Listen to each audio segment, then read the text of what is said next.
The maintenance hangar at Cascade Mountain Rescue Station echoed with the sound of laughter and mocking voices as Captain Maria Rodriguez tightened the last bolt on her helicopter's engine cowling. Through the oil-stained windows, she could see the sleek black silhouettes of the squadron's modern UH-1D Black Hawks lined up like predators on the tarmac, their composite bodies gleaming under the harsh fluorescent lights. Behind her, the worn olive drab paint of her UH-1D Huey looked almost embarrassing in comparison, its Vietnam-era design marking it as a relic from another century. "Rodriguez, when are you going to retire that flying museum piece?" "Captain." Tom Wilson's voice carried across the hangar floor, dripping with the kind of casual contempt that had become all too familiar. He stood in the doorway wearing his flight suit with the kind of swagger that came from piloting the most advanced rotorcraft in the Pacific Northwest, his crew chief nodding along like a faithful sidekick. "I mean, seriously, that thing belongs in the Smithsonian, not on an active rescue roster." Maria didn't look up from her work, her weathered hands continuing their methodical inspection of the rotor head assembly. "Before we jump back in, tell us where you're tuning in from, and if this story touches you, make sure you're subscribed, because tomorrow I've saved something extra special for you."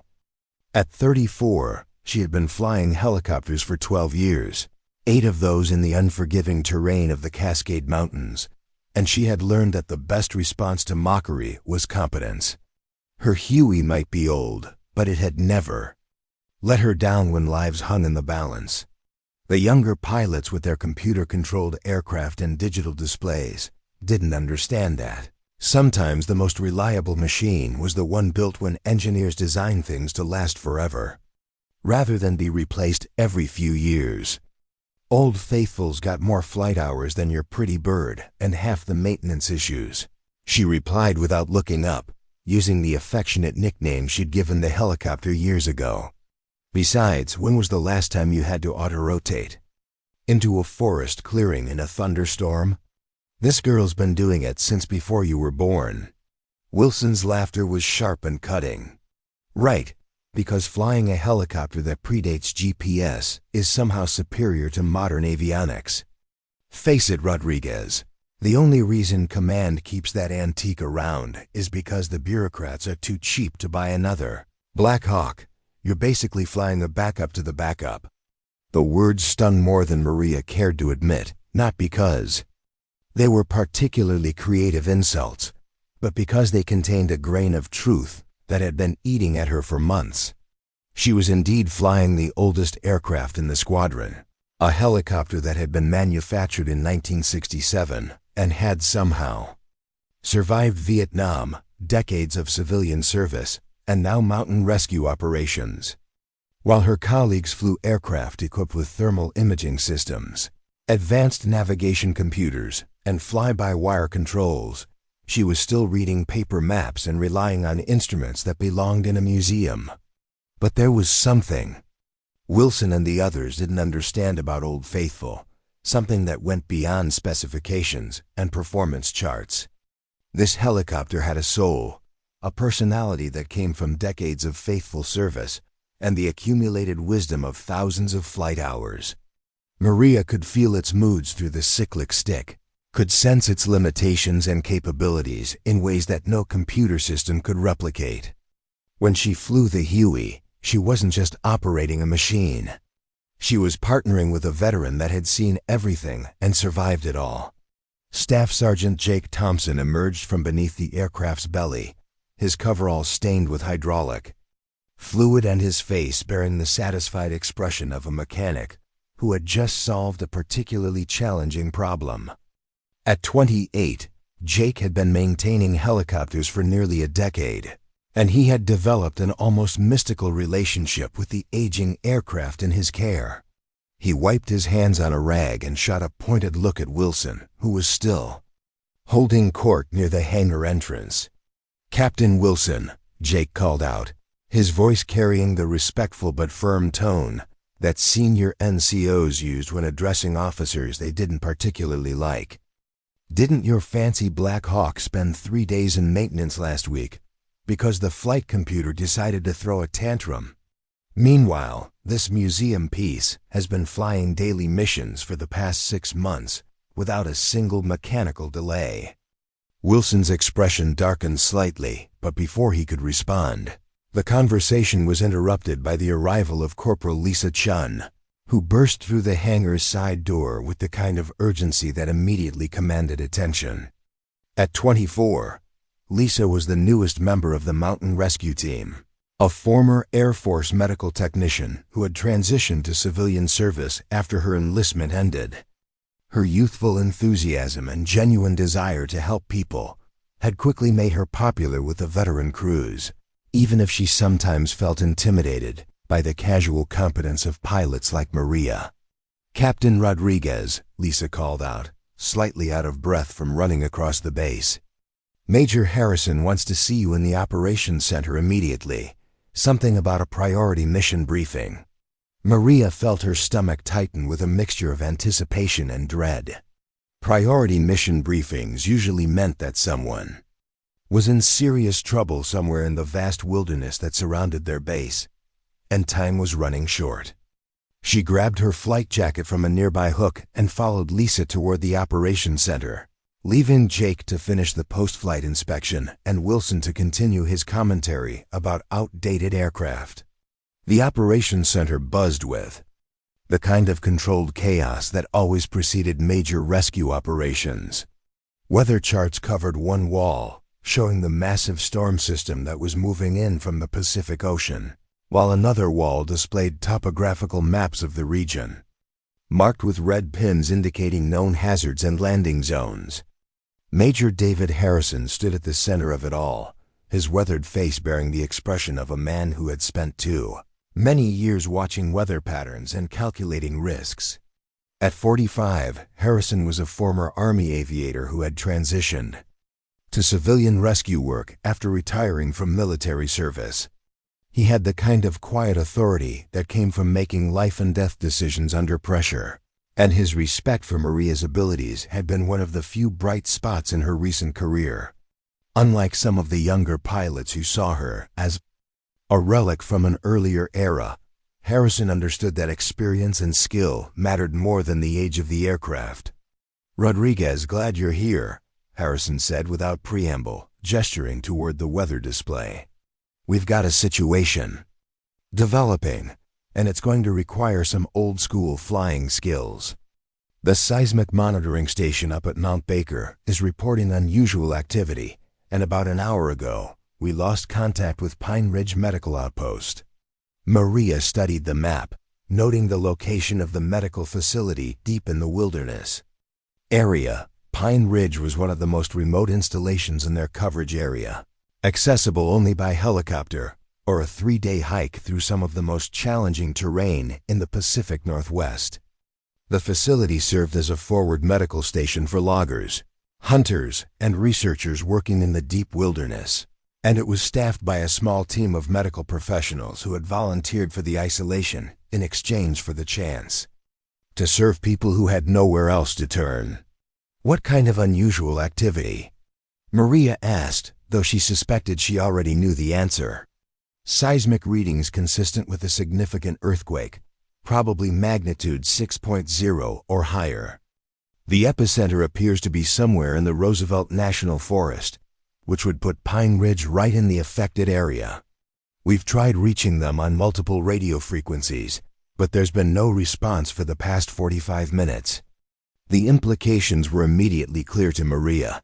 An earthquake in that region could have catastrophic effects on the medical outpost, potentially causing structural damage, injuries, or worse. The facility was built to withstand the region's frequent minor tremors, but a major earthquake could overwhelm even the most robust construction. More concerning was the possibility that the medical team itself had been injured and was unable to communicate their situation. "What about the weather?" Maria asked, already knowing that the answer would complicate the mission significantly. Harrison's expression grew grimmer. "That's the problem. We've got a major storm system moving in from the west, with winds expected to exceed 50 knots and visibility dropping to near zero. The Weather Service is calling it a once-in-a-decade storm, and it's going to hit the mountains hard. We've got maybe 4 hours before conditions become unflyable for anything. Maria felt the familiar weight of responsibility settling on her shoulders. Preparing and narrating this story took us a lot of time, so if you are enjoying it, subscribe to our channel. It means a lot to us. Now back to the story. 4 hours wasn't much time to reach Pine Ridge, assess the situation, and potentially evacuate injured personnel. The flight to the medical outpost would take nearly an hour in good weather, and the return trip would be even longer if they were. Carrying casualties. Factor in the deteriorating weather conditions and the challenging terrain, and the margin for error became razor thin. What about the Black Hawks? Maria asked, though she suspected she already knew the answer to that question as well. 2 of them are down for scheduled maintenance, and the third developed a hydraulic leak during pre-flight this morning. The parts won't arrive until tomorrow, and by then, this storm will have the entire region socked in for at least 2 days. That leaves us with Old Faithful as our only available aircraft. The irony wasn't lost on Maria. The helicopter that Wilson and others mocked as a relic was suddenly the only option for what could be a life-or-death rescue mission. She felt a mixture of vindication and apprehension as she realized that the next few hours would either prove her aircraft's worth or expose its limitations in the most public way possible. "Who's my crew?" Maria asked, already beginning to plan the mission profile in her mind. "Thompson and Chun," Harrison replied. "Jake's the only mechanic who really knows that aircraft inside and out, and Lisa's medical training could be crucial if we're dealing with earthquake casualties. It's not our strongest crew, but it's the best we can do under the circumstances." Maria nodded, understanding the subtext. Her regular crew members were either on leave or assigned to other duties, leaving her with a mechanic who spent more time in the hangar than in the air, and a medical technician who had never flown a combat rescue mission. It wasn't ideal, but mountain rescue work rarely offered ideal conditions. "What's our cargo capacity?" Maria asked, beginning to calculate the logistics of a potential evacuation. Pine Ridge has a staff of 12, including Dr. Amanda Foster and her medical team.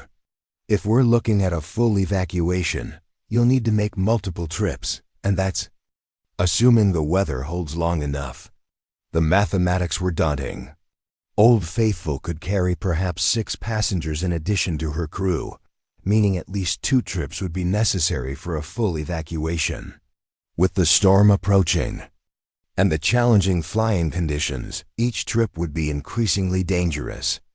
Maria had flown in marginal weather before, but never with such high stakes in such a narrow window of opportunity. "What about alternate landing sites?" Maria asked, studying the topographical map. "If Pine Ridge's helipad is damaged, we'll need options." Harrison pointed to several locations on the map. "There's a clearing about 2 miles south that we've used before, but it's small and surrounded by tall trees. The logging camp at Timber Valley has a decent LZ, but it's 15 miles away and would add significant time to each trip. Your best bet is still the primary helipad at Pine Ridge, assuming it's still intact." Maria absorbed the information, already beginning to formulate a flight plan that would maximize their chances of success while minimizing exposure to the worsening weather. The route to Pine Ridge would take them through Storm Creek Canyon, a notorious bottleneck that funneled winds into dangerous patterns even in good weather. With a major storm approaching, the canyon would become a gauntlet of turbulence and downdrafts that could easily overwhelm a less experienced pilot. "When do we launch?" Maria asked, checking her watch and calculating the remaining daylight hours. "As soon as you can get your bird ready. Every minute we delay increases the risk that we'll lose the weather window entirely." Maria nodded and turned to leave, her mind already shifting into mission mode. She had flown hundreds of rescue missions over the years, but this one felt different. The stakes were higher, the conditions more challenging, and the margin for error smaller. than anything she had faced before. As she walked back toward the hangar, she could hear Wilson's voice echoing in her memory, mocking her ancient helicopter and questioning her relevance in a modern rescue squadron. In less than an hour, she would find out whether Old Faithful was truly the relic that others claimed, or if decades of faithful service had prepared both aircraft and pilot for their most important mission yet. The earthquake victims at Pine Ridge Medical Outpost were counting on a Vietnam-era helicopter and its crew to reach them before the storm made rescue impossible. Maria Rodriguez had spent years proving that experience mattered more than equipment, and now she would have the chance to demonstrate that truth when lives hung in the balance. The pre-flight inspection of Old Faithful took on special significance as Maria walked around the aircraft with Jake Thompson, both of them acutely aware that the aging helicopter would soon be tested in ways that would challenge every system and component. The Huey sat in the hangar like a weathered veteran preparing for one last mission. Its olive drab paint faded, but its essential systems maintained to perfection by Jake's meticulous care. Unlike the computerized pre-flight checklists used by the Black Hawk pilots, Maria's inspection was a tactile, intuitive process that relied on years of experience and an almost mystical connection with the machine. "How are we looking, Jake?" Maria asked as she examined the main rotor head, her hands running along the pitch links and checking for any signs of wear or damage.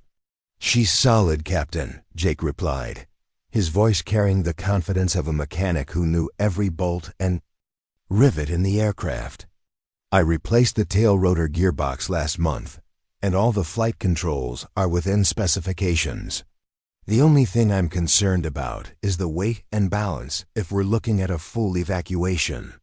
Maria nodded, understanding the implications. The Huey had been designed as a troop transport, but its maximum payload capacity was significantly less than the modern Black Hawks if they encountered seriously injured patients who required medical equipment or stretchers. The weight limitations could force them to make difficult decisions about who to evacuate first. Lisa Chun appeared at the hangar entrance, struggling with an armload of medical supplies that she was loading into the aircraft's cargo compartment. Her enthusiasm for the mission was evident in her quick movements and focused expression, but Maria could see the nervousness in her eyes. This would be Lisa's first major rescue operation, and the responsibility was clearly weighing on her. "Lisa, what's our medical capability?" Maria asked, helping the young corporal secure the supplies.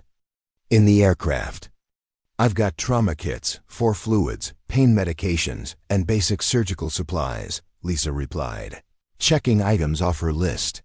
"If we're dealing with earthquake casualties, I'm expecting fractures, crush injuries, and possible head trauma. The real challenge will be stabilizing patients for transport in rough weather." Maria appreciated Lisa's clinical approach to the situation. The young medic might be nervous, but she clearly understood the medical realities they might face. Earthquake victims could present with a wide range of injuries, from minor cuts and bruises to life-threatening trauma that would require immediate medical attention. The helicopter's limited space and the anticipated rough flight conditions would make providing medical care extremely challenging. "What about communications?" Maria asked, knowing that maintaining contact with both the base and the medical outpost would be crucial for mission coordination. "I've installed the emergency frequency radio as backup," Jake replied, pointing to a small black box mounted near the pilot's seat. "The main radio is working fine, but if we get into heavy weather, we might need the emergency system to punch through the static." Maria felt a familiar mixture of confidence and apprehension as she completed the pre-flight inspection. Old Faithful was mechanically sound and ready for the mission, but the challenges ahead would test both the aircraft and crew in ways that no amount of preparation could fully anticipate. The approaching storm was already beginning to affect the weather patterns around the base, with gusts of wind occasionally rocking the helicopter even inside the hangar. "All right, crew," Maria said, gathering Jake and Lisa near the aircraft. let's review the mission profile one more time. We're flying to Pine Ridge Medical Outpost to assess the situation following a possible earthquake. The facility has 12 personnel, including medical staff and support personnel. Our primary mission is evacuation if necessary, but we need to be prepared for anything. She pulled out the sectional chart and spread it on the helicopter's cargo ramp, pointing to their planned route.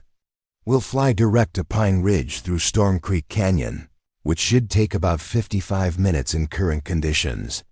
Canyon is going to be rough with this weather system moving in, so everybody needs to be strapped in tight and ready for some serious turbulence. Jake nodded grimly. He had flown through Storm Creek Canyon before and knew that even in good weather, the narrow passage could generate dangerous wind patterns. With a major storm approaching, the canyon would become a nightmare of downdrafts and wind shear that could easily overwhelm a less experienced pilot. What if Pine Ridge is damaged and we can't land? Lisa asked, voicing the concern that was on everyone's mind.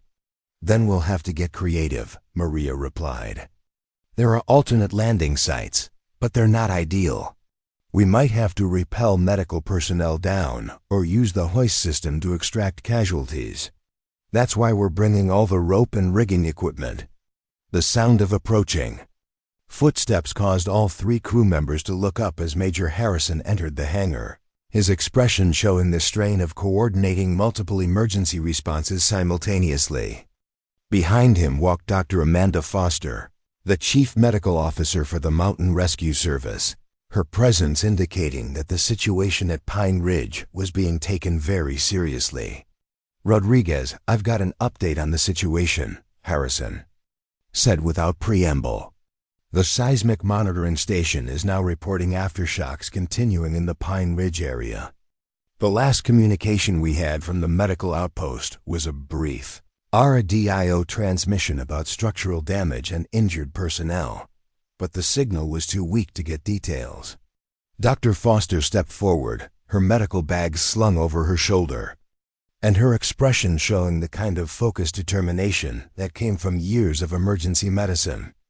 I'm coming with you, she announced, her tone brooking no argument. If there are serious injuries, they're going to need a physician, not just a medic. Maria felt her stomach tighten. Adding Dr. Foster to the crew would reduce their passenger capacity even further, but she understood the medical logic. If the earthquake had caused serious injuries, having a qualified physician on scene could mean the difference between life and death for the casualties.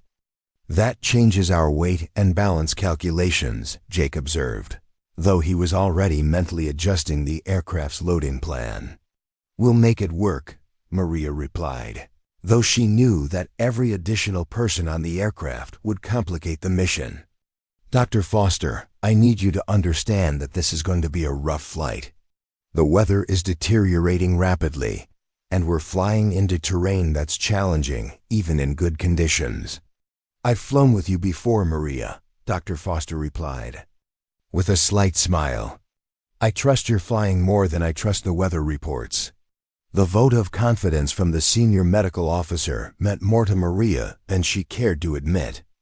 In a service where respect was earned through competence and courage, Dr. Foster's willingness to entrust her life to Old Faithful and its crew was a validation of everything Maria had worked to achieve. All right, people, Maria said, checking her watch and noting that they had already consumed precious minutes of their narrow weather window. Let's get this bird in the air. Jake, final systems check.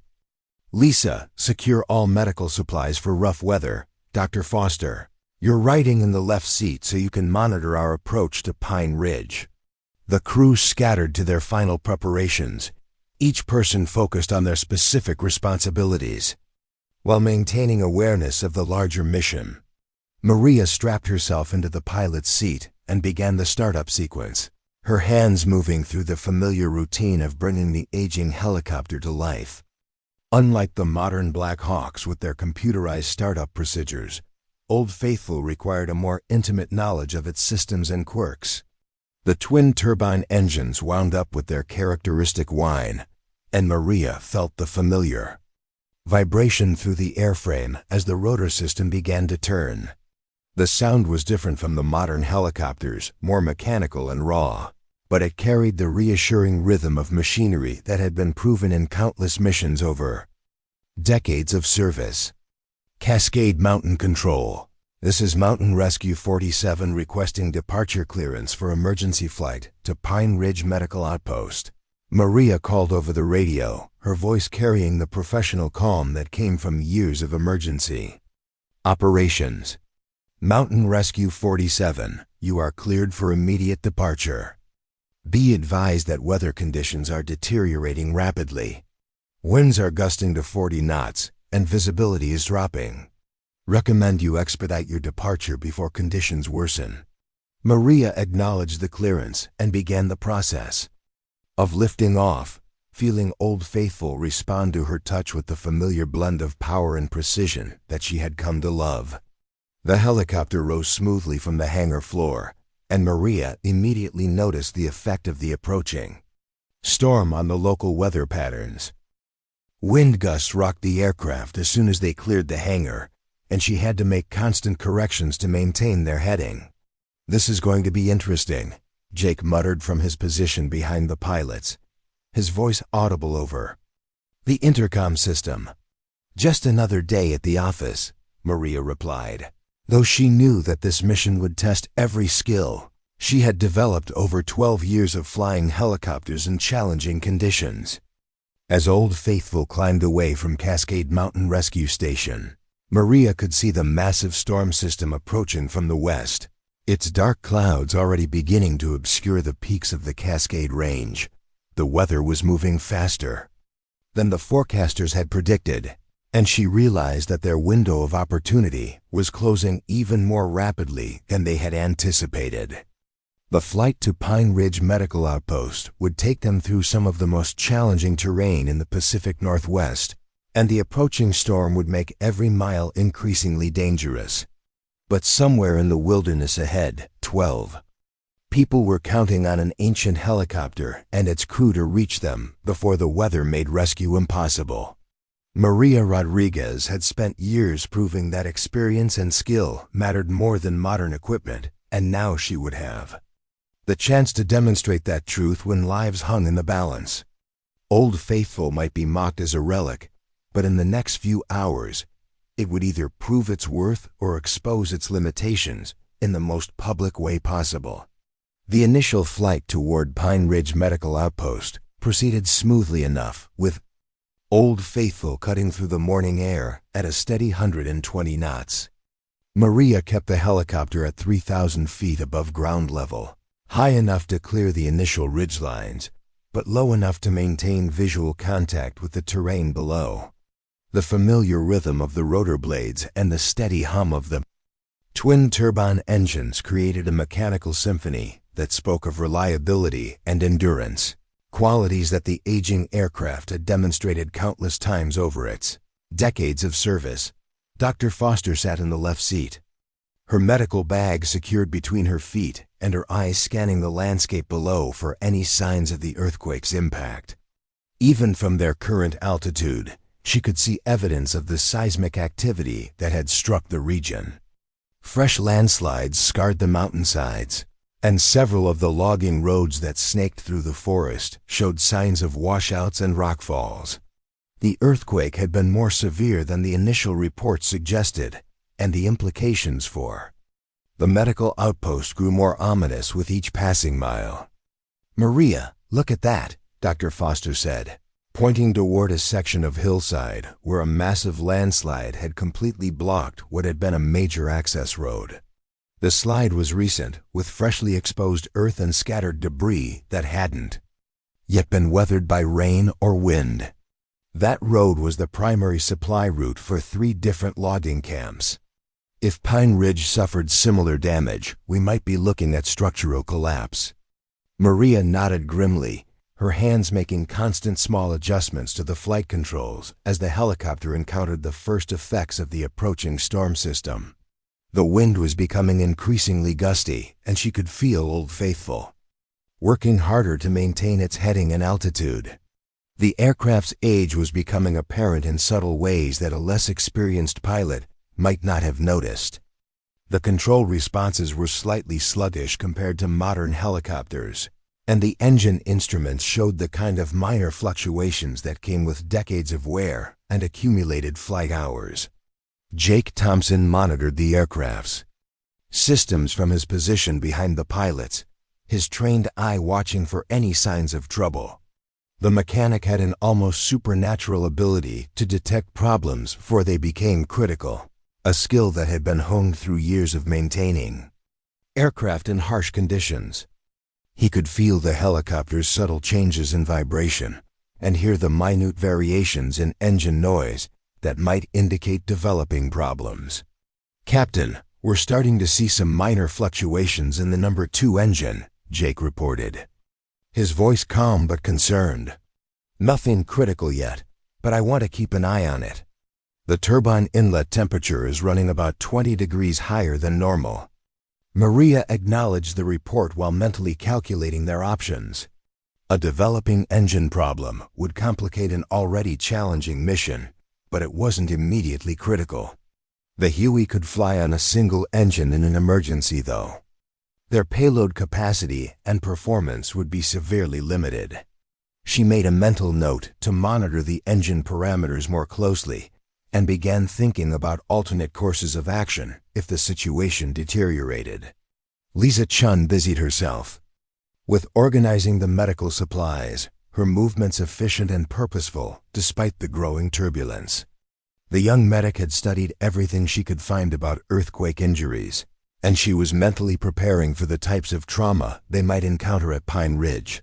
Crush injuries, fractures, and head trauma were the most likely casualties, and each would require different treatment approaches under the challenging conditions of helicopter transport. "Dr. Foster, what's our priority if we encounter multiple casualties?" Lisa asked, her voice professional despite the underlying tension. "Standard triage protocols apply," Dr. Foster replied, her tone carrying the authority of someone who had made life-and-death decisions in emergency situations. "We treat the most critical injuries first, but we also have to consider transportability. A patient who might survive with immediate surgery but couldn't handle the flight would have to wait for the second trip." The harsh reality of emergency medicine was that sometimes you had to make decisions that would seem unconscionable under normal circumstances. With limited transport capacity and deteriorating weather conditions, they might be forced to choose which patients to evacuate first, knowing that those left behind would have to wait for increasingly dangerous return trips. As they approached the entrance to Storm Creek Canyon, Maria could see the weather conditions becoming more challenging. The canyon was a natural wind tunnel, funneling air currents through a narrow passage between towering mountain peaks. Even in good weather, the canyon required careful flying, but with the approaching storm system, it was becoming a gauntlet of turbulence and wind shear that could easily overwhelm a less experienced pilot. "Everyone tighten your harnesses," Maria announced over the intercom. "We're entering the canyon, and it's going to get rough." The first indication of the canyon's challenging conditions came as a sudden downdraft that dropped the helicopter nearly 100 feet in a matter of seconds. Maria fought the controls, adding power and adjusting the collective to arrest the descent, but she could feel Old Faithful struggling against the chaotic air currents. The aircraft's age was becoming a liability as the sluggish control responses made it harder to react quickly to the rapidly changing conditions. Dr. Foster gripped her armrests tightly, her face pale but determined. She had flown with Maria before, but never in conditions this challenging. The helicopter was being buffeted by wind gusts that seemed to come from every direction simultaneously, and the aircraft's instruments were fluctuating wildly as the autopilot struggled to maintain stability. "Jake, how are our engines holding up?" Maria called back, her voice strained with the effort of maintaining control. "Number 2 engine is still running hot, but it's holding steady," Jake replied, his eyes never leaving the instrument panel. "We're within acceptable parameters, but I don't like the trend." If we push it much harder, we could be looking at a shutdown. The canyon walls seemed to close in around them as they penetrated deeper into the passage. Maria had flown through Storm Creek Canyon dozens of times, but the combination of deteriorating weather and an aging aircraft was creating challenges she had never faced before. The helicopter was being bounced around like a toy, and she could hear the airframe creaking under the stress of the turbulent air. There, Dr. Foster pointed ahead through the windscreen, where a break in the canyon walls marked the exit into the broader valley where Pine Ridge Medical Outpost was located. How much further? About 15 minutes once we clear the canyon, Maria replied, fighting to keep the helicopter level as another violent gust tried to roll them inverted. Assuming we can find a place to land. The implications of that statement were sobering. Pine Ridge Medical Outpost had been built on a relatively flat plateau that provided adequate space for helicopter operations. But if the earthquake had caused significant ground subsidence or if debris had blocked the landing area, they would be forced to find alternative solutions. The nearest alternate landing zone was several miles away, which would mean either a dangerous overland evacuation or the use of the helicopter's hoist system to extract casualties. As they emerged from Storm Creek Canyon, the full scope of the earthquake's impact became visible. The entire valley showed signs of seismic activity, with fresh rock slides, damaged trees, and what appeared to be several new cracks in the earth itself. The earthquake had been more severe than anyone had realized, and the implications for the medical outpost were becoming increasingly ominous. "Oh my God," Lisa whispered, staring at the devastation below. "Look at that." Maria followed her gaze and felt her heart sink. Pine Ridge Medical Outpost was visible in the distance, but even from several miles away, it was clear that the facility had suffered significant damage. The main building appeared to be partially collapsed, and what had once been the helicopter landing pad was now covered with debris from a massive rock slide that had swept down from the hillside above. "Jake, we're going to need the hoist system," Maria announced, already beginning to formulate a new plan. "There's no way we can land conventionally with all that debris on the LZ." "Copy that, Captain. I'll get the hoist rigged for operation." The hoist system was a mechanical winch mounted on the helicopter's side door that could be used to lower personnel or equipment to the ground or extract casualties from areas where landing was impossible. It was a complex piece of equipment that required precise flying skills to operate safely, and Maria had used it only a few times in her career. With the deteriorating weather conditions and the challenges of hovering over difficult terrain, using the hoist would test every skill she had developed as a pilot. Dr. Foster studied the damaged facility through binoculars, her medical training allowing her to assess the situation from a clinical perspective. "I can see people moving around down there," she reported. "It looks like at least some of the staff survived, but I can't tell how many or what condition they're in." Maria began her approach to the medical outpost, flying in a wide circle around the facility to assess the damage and identify the best position for hoist operations. The main building had indeed suffered a partial collapse, with the eastern wall completely caved in and the roof sagging at a dangerous angle. The smaller outbuildings appeared to be intact, but debris was scattered everywhere, and several vehicles had been crushed by falling rocks. "Pine Ridge Medical, this is Mountain Rescue 47. Maria called over the radio, hoping that the facility's communications equipment was still functional. "We're overhead and preparing for rescue operations. Please respond if you can hear this." Transmission. Static filled the radio for several seconds before a weak voice came through the interference. "Mountain Rescue 47, this is Pine Ridge Medical. Thank God you're here. We have multiple casualties and the building is unstable. We need immediate evacuation." The voice was barely audible through the static, but Maria recognized it as belonging to Dr. Marcus Webb, the facility's chief medical officer.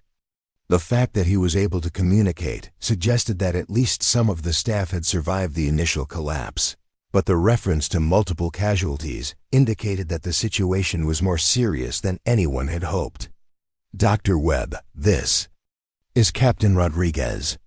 We have Dr. Foster with us and full medical capabilities. Can you give us a casualty count and status? We have 4 serious injuries, including 2 with possible spinal trauma. Dr. Webb's voice crackled through the radio. 3 more with fractures and lacerations. The building could collapse completely at any time. We need to get people out now. Maria felt the familiar weight of command responsibility settling on her shoulders. 7 casualties, 2 of them potentially paralyzed, and an unstable building that could collapse at any moment. The mathematics were daunting. Old Faithful could carry perhaps 4 patients plus the medical team on each trip, meaning they would need at least 2 flights to evacuate everyone. With the weather deteriorating and the aircraft already showing signs of stress, each trip would be increasingly dangerous.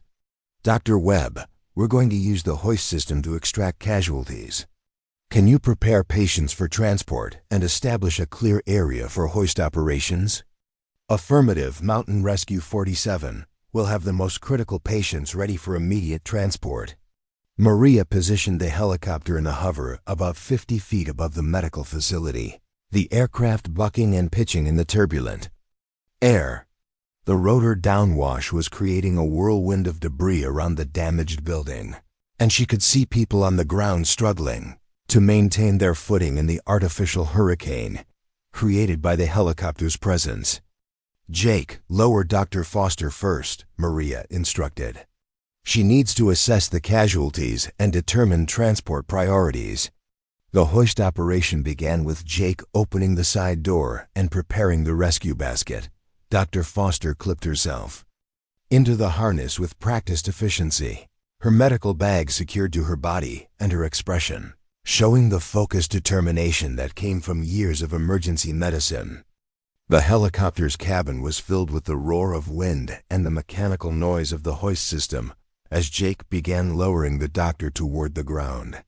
Maria fought to maintain a steady hover as the aircraft was buffeted by increasingly violent winged gusts. The combination of the deteriorating weather and the challenging terrain was making the operation far more difficult than she had anticipated. Old Faithful was working hard to maintain position, and she could feel the aircraft's limitations in ways that a modern helicopter might not have experienced. Dr. Foster is on the ground, Jake reported. She's moving toward the building. Through the helicopter's windows, Maria could see Dr. Foster running toward the damaged medical facility, her movements urgent but controlled. The building looked even more unstable from their overhead perspective, with visible cracks in the remaining walls and portions of the roof that appeared ready to collapse at any moment. "Captain, we're getting some concerning readings from the number 2 engine," Jake reported, his voice tight with concern. "Temperature is climbing into the red zone, and I'm seeing some unusual vibrations." Maria felt her stomach clench. An engine failure during a hover operation would be catastrophic, potentially resulting in a crash that would kill everyone aboard and eliminate any chance of rescuing the earthquake victims below. She began calculating their options, knowing that every minute they spent hovering over the medical facility was increasing the risk of mechanical failure. "How much time do we have?" she asked, though she dreaded the answer. "Maybe 15 minutes before we have to shut it down," Jake replied. "If we push it beyond that, we're looking at potential engine failure and possible fire. 15 minutes to extract 7 casualties from an unstable building, using a hoist system in deteriorating weather conditions." The mathematics were impossible, but Maria knew that impossible missions were sometimes the only ones worth attempting. She keyed the radio and called down to Dr. Foster, who was now inside the damaged building. "Dr. Foster, we have a developing engine problem. We need to expedite the evacuation. How many patients can you have ready for immediate transport?" Dr. Foster's voice came back through the radio, strained with the effort of working in the collapsed building. The 2 spinal injuries have to go first. They're critical and can't wait for a second trip. I'm preparing them for transport now. Maria acknowledged the transmission while mentally calculating the risks. 2 spinal injury patients would require careful handling and additional medical equipment, reducing their passenger capacity even further. But if those patients were truly critical, they had no choice but to prioritize them for the first lift. Jake, prepare the litter basket for spinal trauma patients. We're going to need full immobilization. The next few minutes passed in a blur of activity as the rescue team worked to extract the first casualties. Jake lowered the specialized medical litter to the ground, where Dr. Foster and the surviving medical staff carefully loaded the first patient. The process was painstakingly slow, as any movement could potentially cause additional spinal damage to the already injured patient. Maria fought to maintain position as the helicopter was battered by wind gusts that seemed to increase in strength with each passing minute. The aircraft's aging systems were being pushed to their limits, and she could feel Old Faithful struggling against the deteriorating conditions. The engine temperature continued to climb, and she knew that they were rapidly approaching the point where continued operation would become impossible. First patient is coming up, Jake reported as he began raising the litter toward the helicopter. The process seemed to take forever, with the litter spinning slowly in the rotor downwash as Jake carefully winched it up to the aircraft. Maria could see the patient strapped to the backboard, conscious but obviously in pain, as the medical equipment and 4 lines swayed in the turbulent air. Every second felt like an eternity as the helicopter bucked and pitched around the delicate rescue operation. Patient secured, Jake finally reported as he brought the litter into the cabin, lowering for the second patient. But as the second litter descended toward the ground, Maria realized that their time was running out faster than she had hoped. The number 2 engine was now showing critical temperature readings, and she could feel a slight vibration developing that suggested bearing failure. If the engine seized or caught fire, they would have only seconds to execute an emergency landing before the aircraft became uncontrollable. Dr. Foster, we need to expedite, Maria called over the radio. We've got maybe 5 minutes before engine shutdown. Copy that. Second patient is ready for transport. The second spinal injury patient was loaded into the litter with the same careful precision as the first, but Maria could see that the medical team on the ground was moving with increased urgency. They understood that the helicopter was experiencing problems and that the window for evacuation was closing rapidly. As Jake winched the second patient up to the aircraft, Maria made a decision that would have been unthinkable under normal circumstances. Dr. Foster, we're going to take these 2 patients back to base and return for the others. The engine won't last for multiple extractions. Understood. Mountain Rescue 47. We'll have the remaining patients ready for immediate transport when you return. But even as she spoke the words, Maria knew that a return trip might not be possible. The storm system was moving faster than predicted, and the helicopter's mechanical problems were becoming more severe with each passing minute. If they were lucky, they might be able to make one more flight before the weather made operations impossible. Jake, how are we looking for the trip back? Maria asked as she began transitioning the helicopter from a hover to forward flight.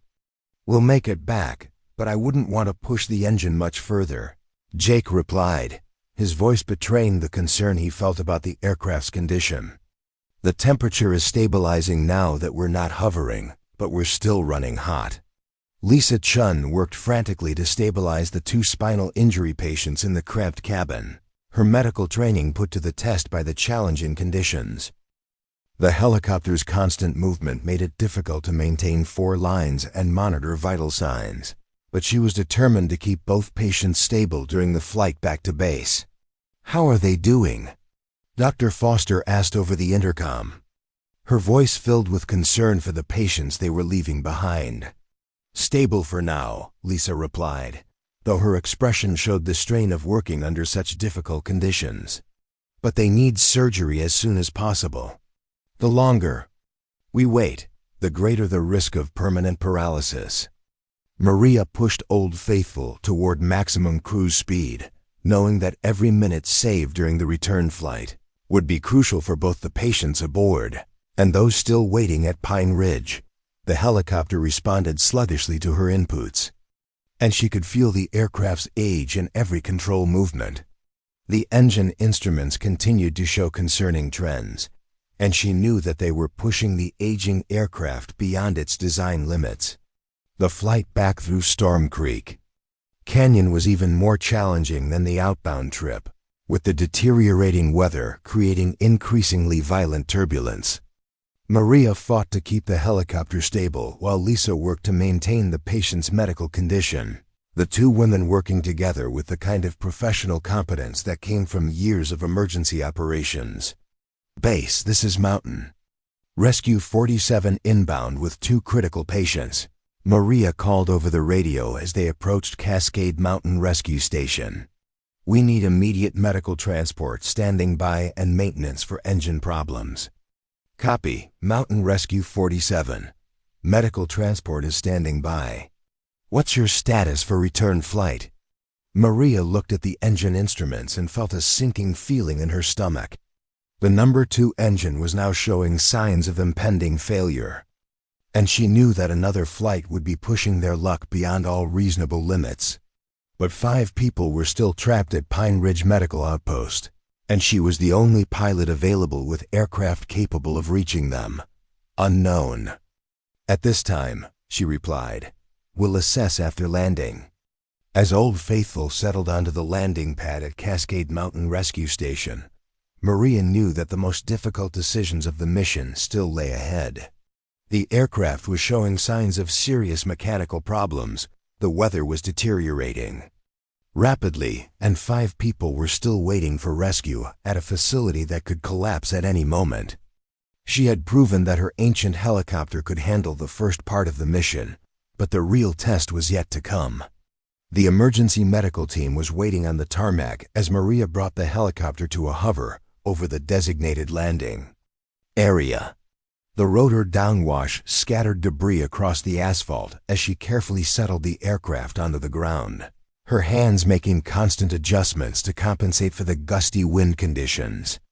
The moment the skids touched down, the medical team rushed forward to begin transferring the spinal injury patients to waiting ambulances.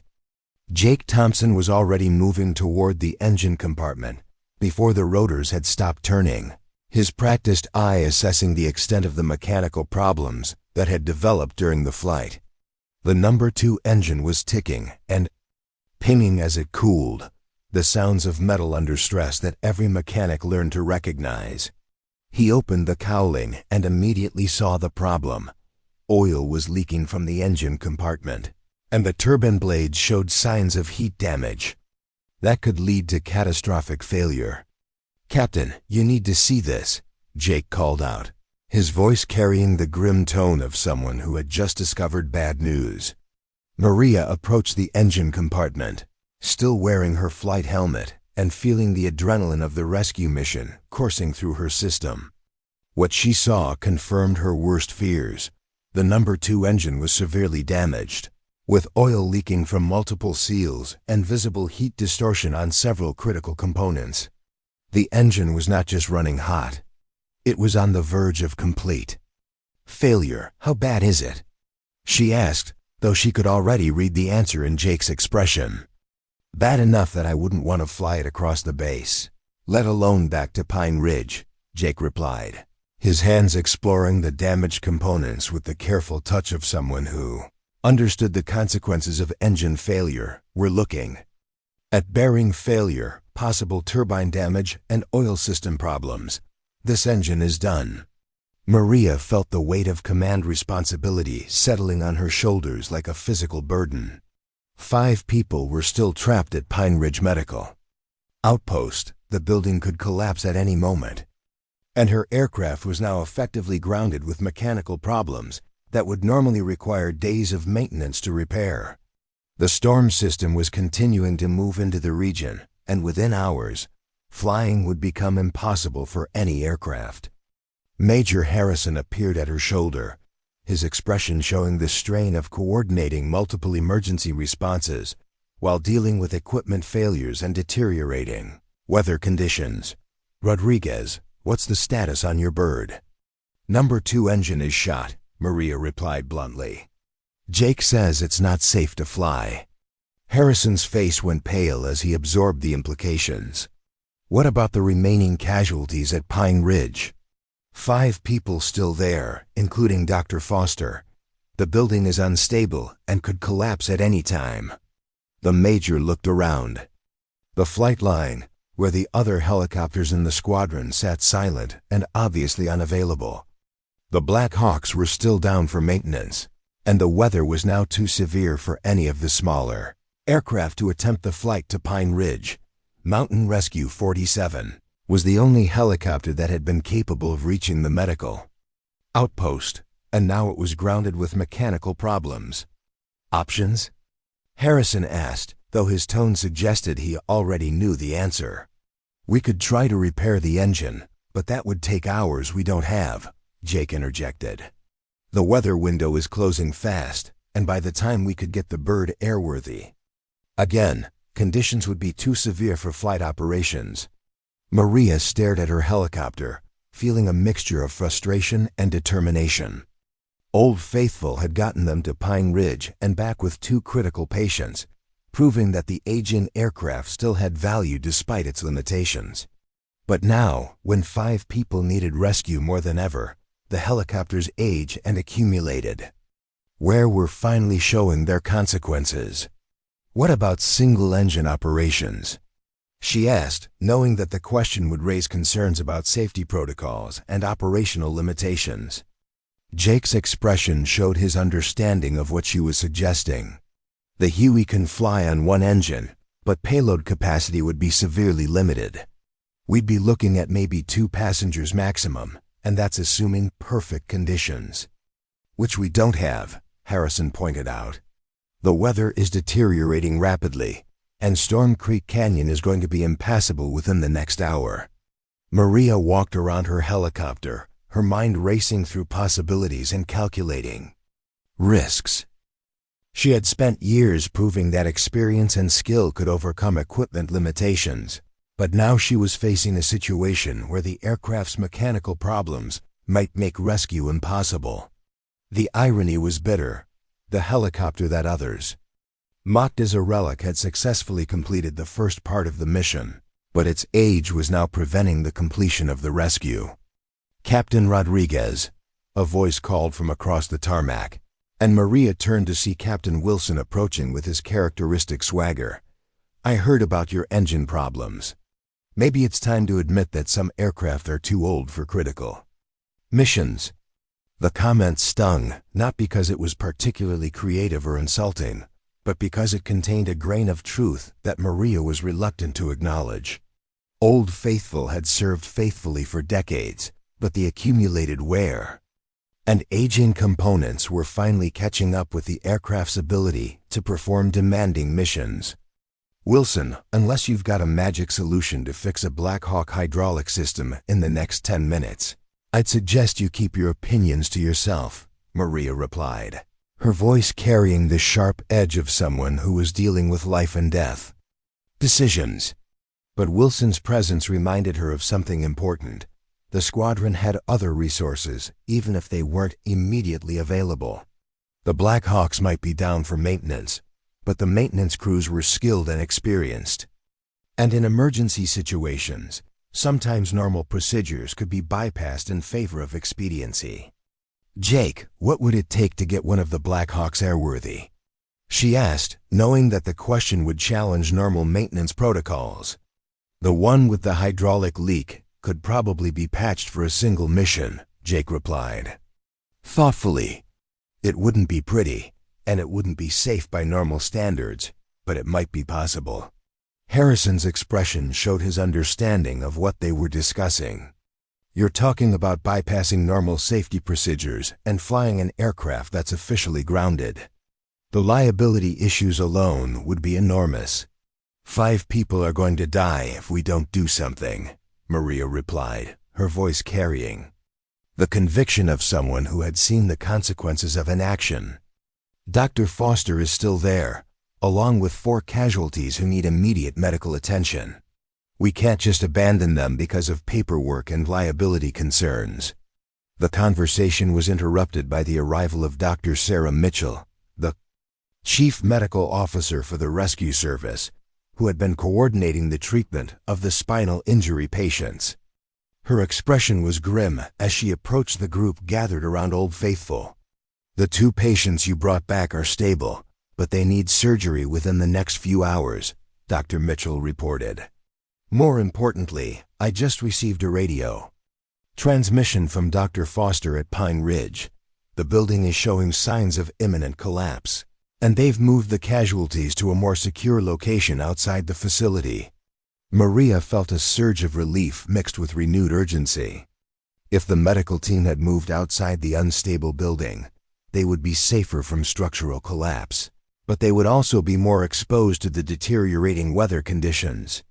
The approaching storm would bring not just wind and rain, but also dropping temperatures that could turn a rescue mission into a recovery operation. Did she give any update on the casualties? Maria asked.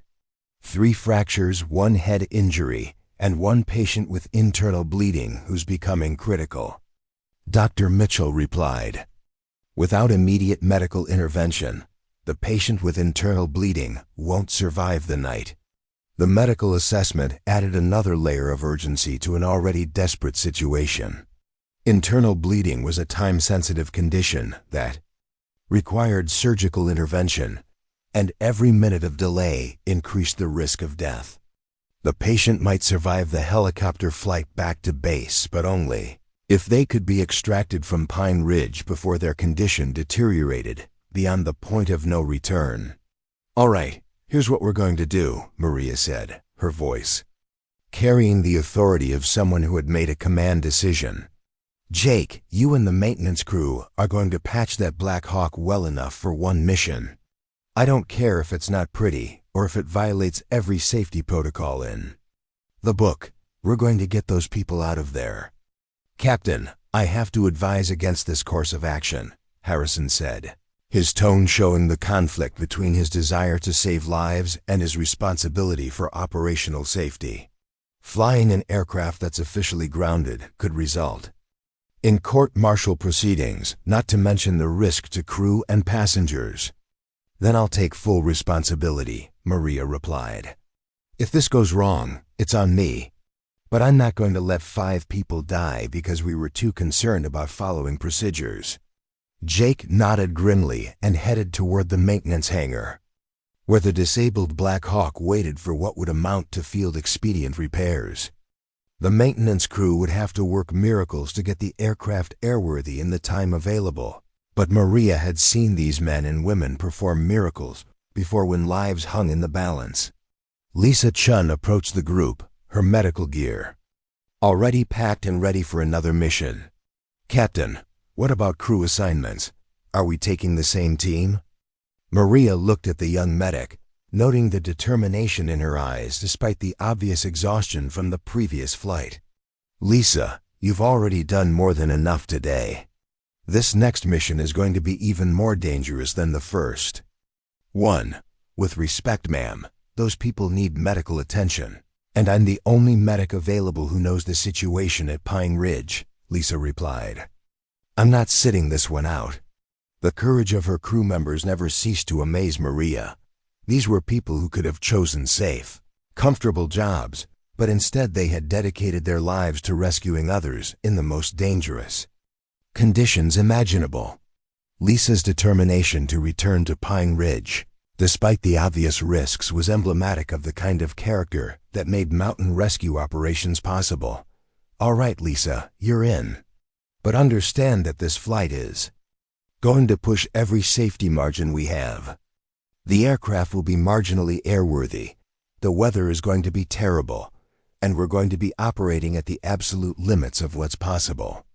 As the maintenance crew worked frantically to prepare the Black Hawk for flight, Maria found herself staring at Old Faithful, the helicopter that had served faithfully for decades, but was now grounded at the moment when it was needed most.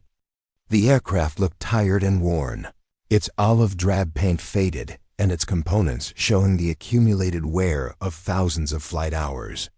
But it had proven itself once again, demonstrating that reliability and pilot skill could overcome technological limitations.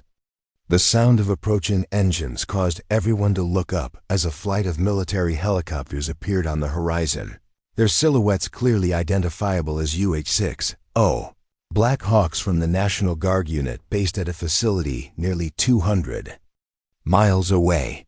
Maria felt a surge of hope as she realized that reinforcements were finally arriving. But as the aircraft approached, she could see that they were struggling against the deteriorating weather conditions. Mountain Rescue Base. This is Guard Flight 21, came a transmission over the radio. We're inbound to assist with rescue operations, but we're encountering severe weather conditions. Request immediate landing clearance. The arrival of the National Guard helicopters should have solved all of their problems. But as Maria watched the aircraft approach, she could see that they were having difficulty maintaining formation in the gusty wind conditions. The lead helicopter was bucking and pitching as it fought to maintain control, and she could see the pilot struggling with the challenging conditions. Guard Flight 21, this is Mountain Rescue Base.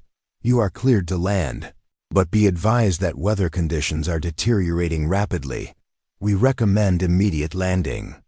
But even as the radio transmission was being sent, Maria could see that the lead helicopter was in trouble.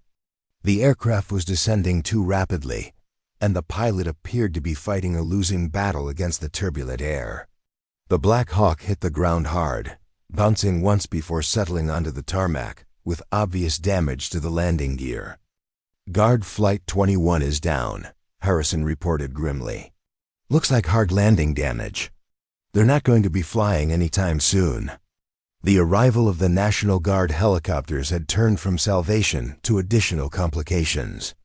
Instead of providing rescue capability, they now represented additional personnel who would need assistance and aircraft that would require maintenance. The window for rescue operations was closing even more rapidly than Maria had feared. "Jake, how much longer on that Black Hawk?" She called toward the maintenance hangar. "Maybe 30 minutes if everything goes perfectly," Jake replied, his voice showing the strain of working under extreme time pressure. "But I'm not making any promises about how long it will stay airworthy."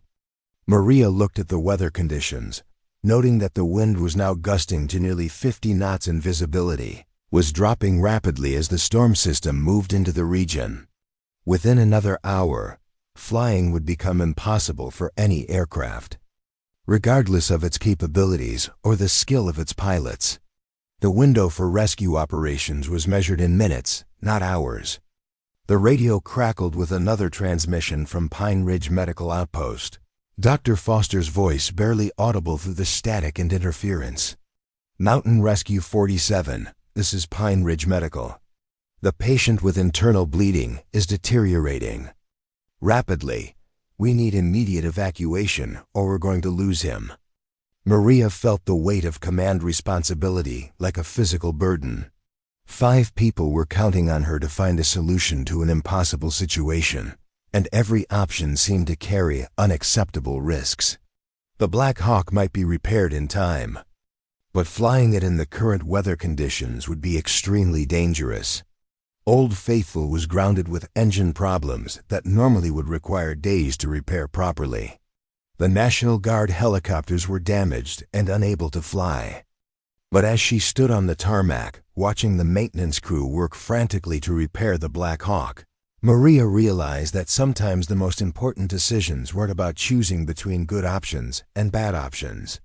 Sometimes leadership meant choosing between terrible options and impossible options, and finding the courage to act when action seemed hopeless. The ancient helicopter that others had mocked was grounded, but it had already proven its worth by successfully completing the first part of the mission. Now it was up to Maria to find a way to complete the rescue, even if it meant taking risks that no reasonable person would consider acceptable. 5 lives hung in the balance, and the clock was running out.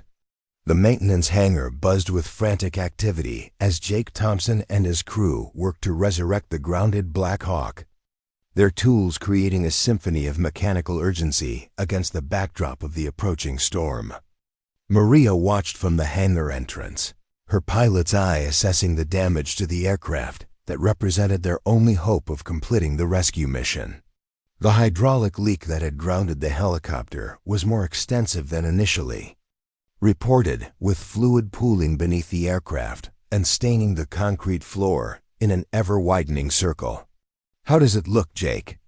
Maria called out, though she could already read the answer in the mechanic's body language. "Worse than I hoped, better than I feared," Jake replied, his hands deep in the aircraft's belly as he worked to isolate the damaged hydraulic lines. "The main leak is in the flight control system, but I think I can bypass it with a temporary patch. The question is whether it will hold long enough for a round trip to Pine Ridge."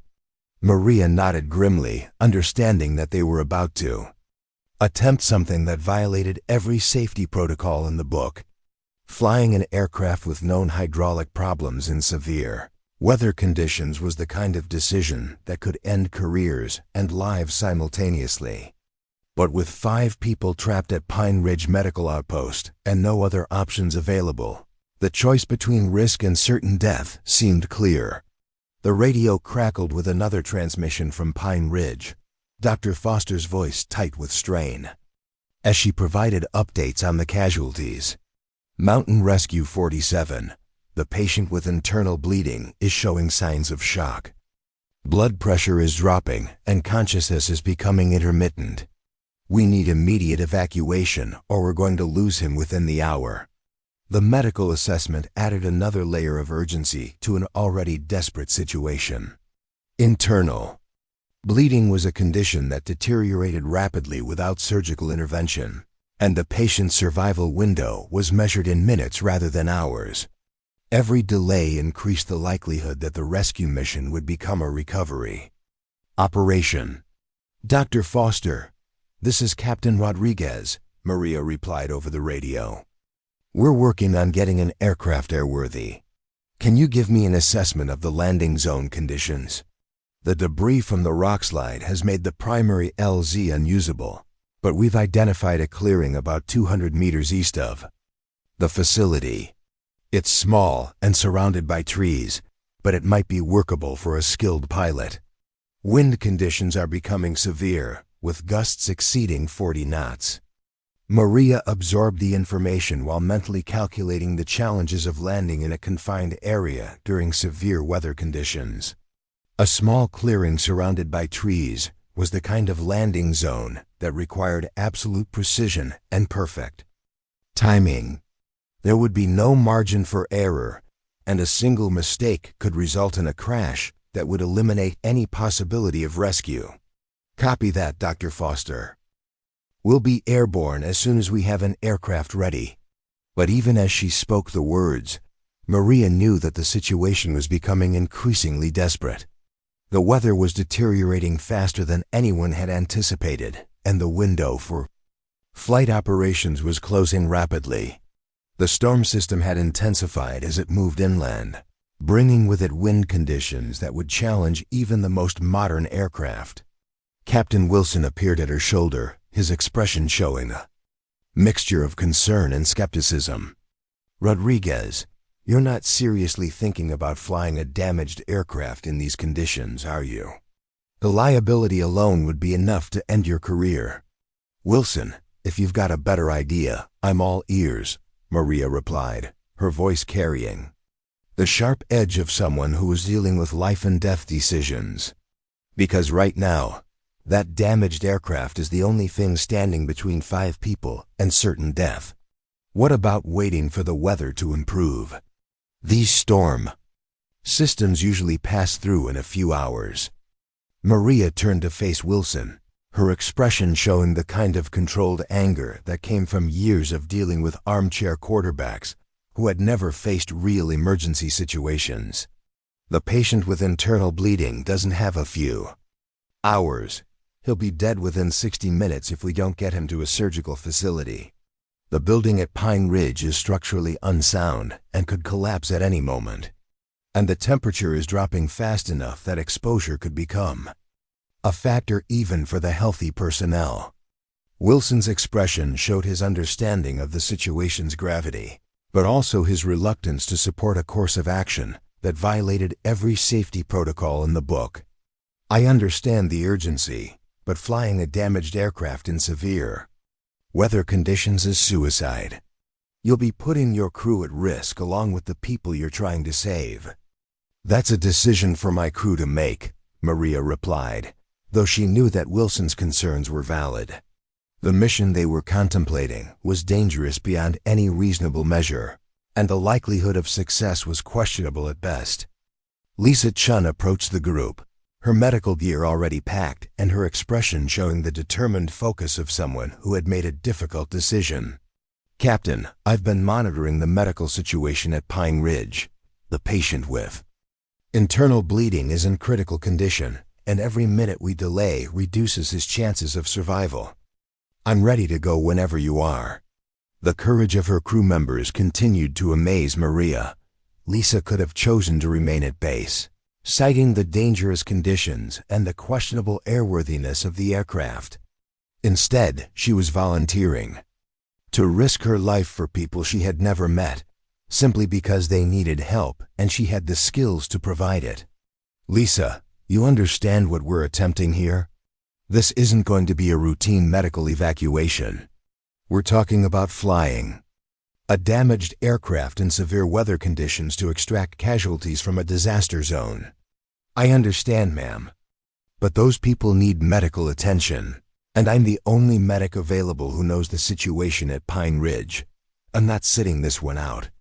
Jake emerged from beneath the Black Hawk, his coveralls stained with hydraulic fluid, and his face bearing the grim expression of someone who had just completed a repair that might or might not hold under stress.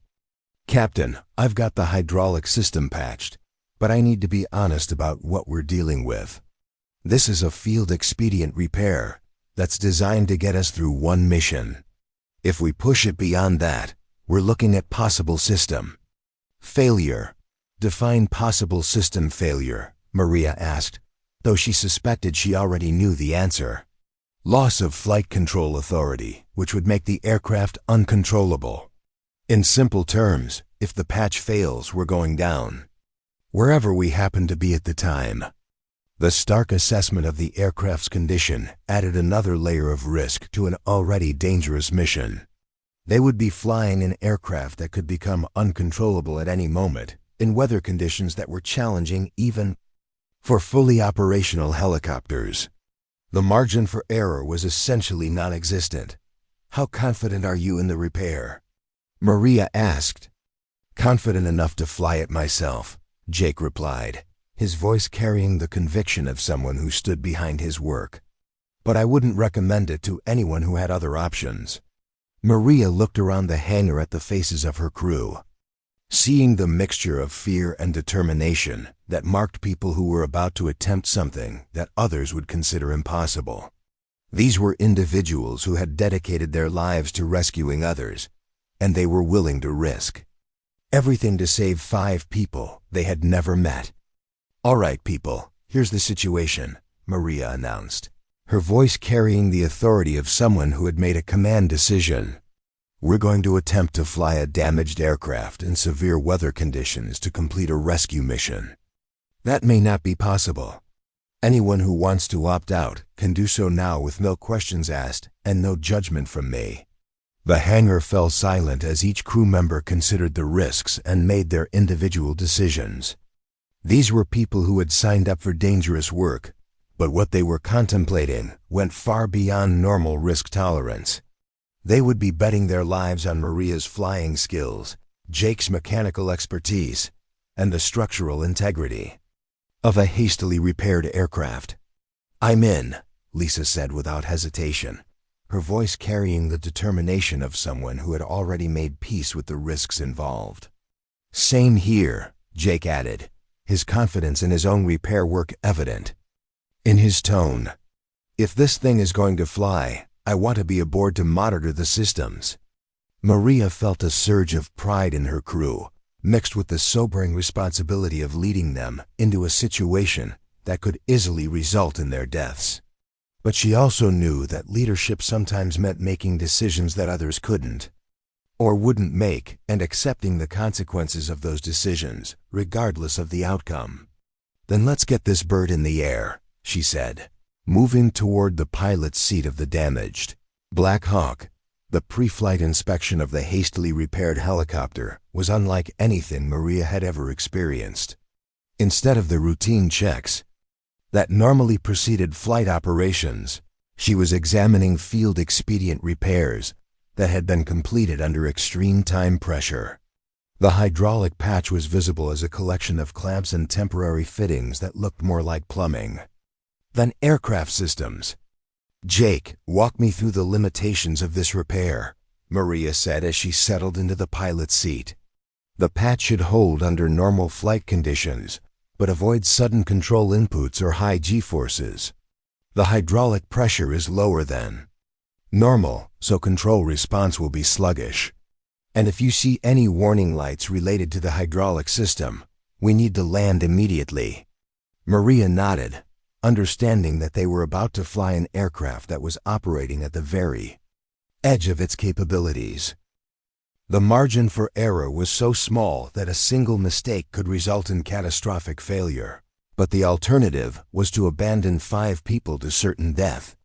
"Lisa, are you ready for another medical evacuation in challenging conditions?" "Ready as I'll ever be, Captain. I've got supplies for trauma care, and I've been studying the medical files on the remaining casualties. We're looking at 3 fractures, 1 head injury, and 1 critical internal bleeding case."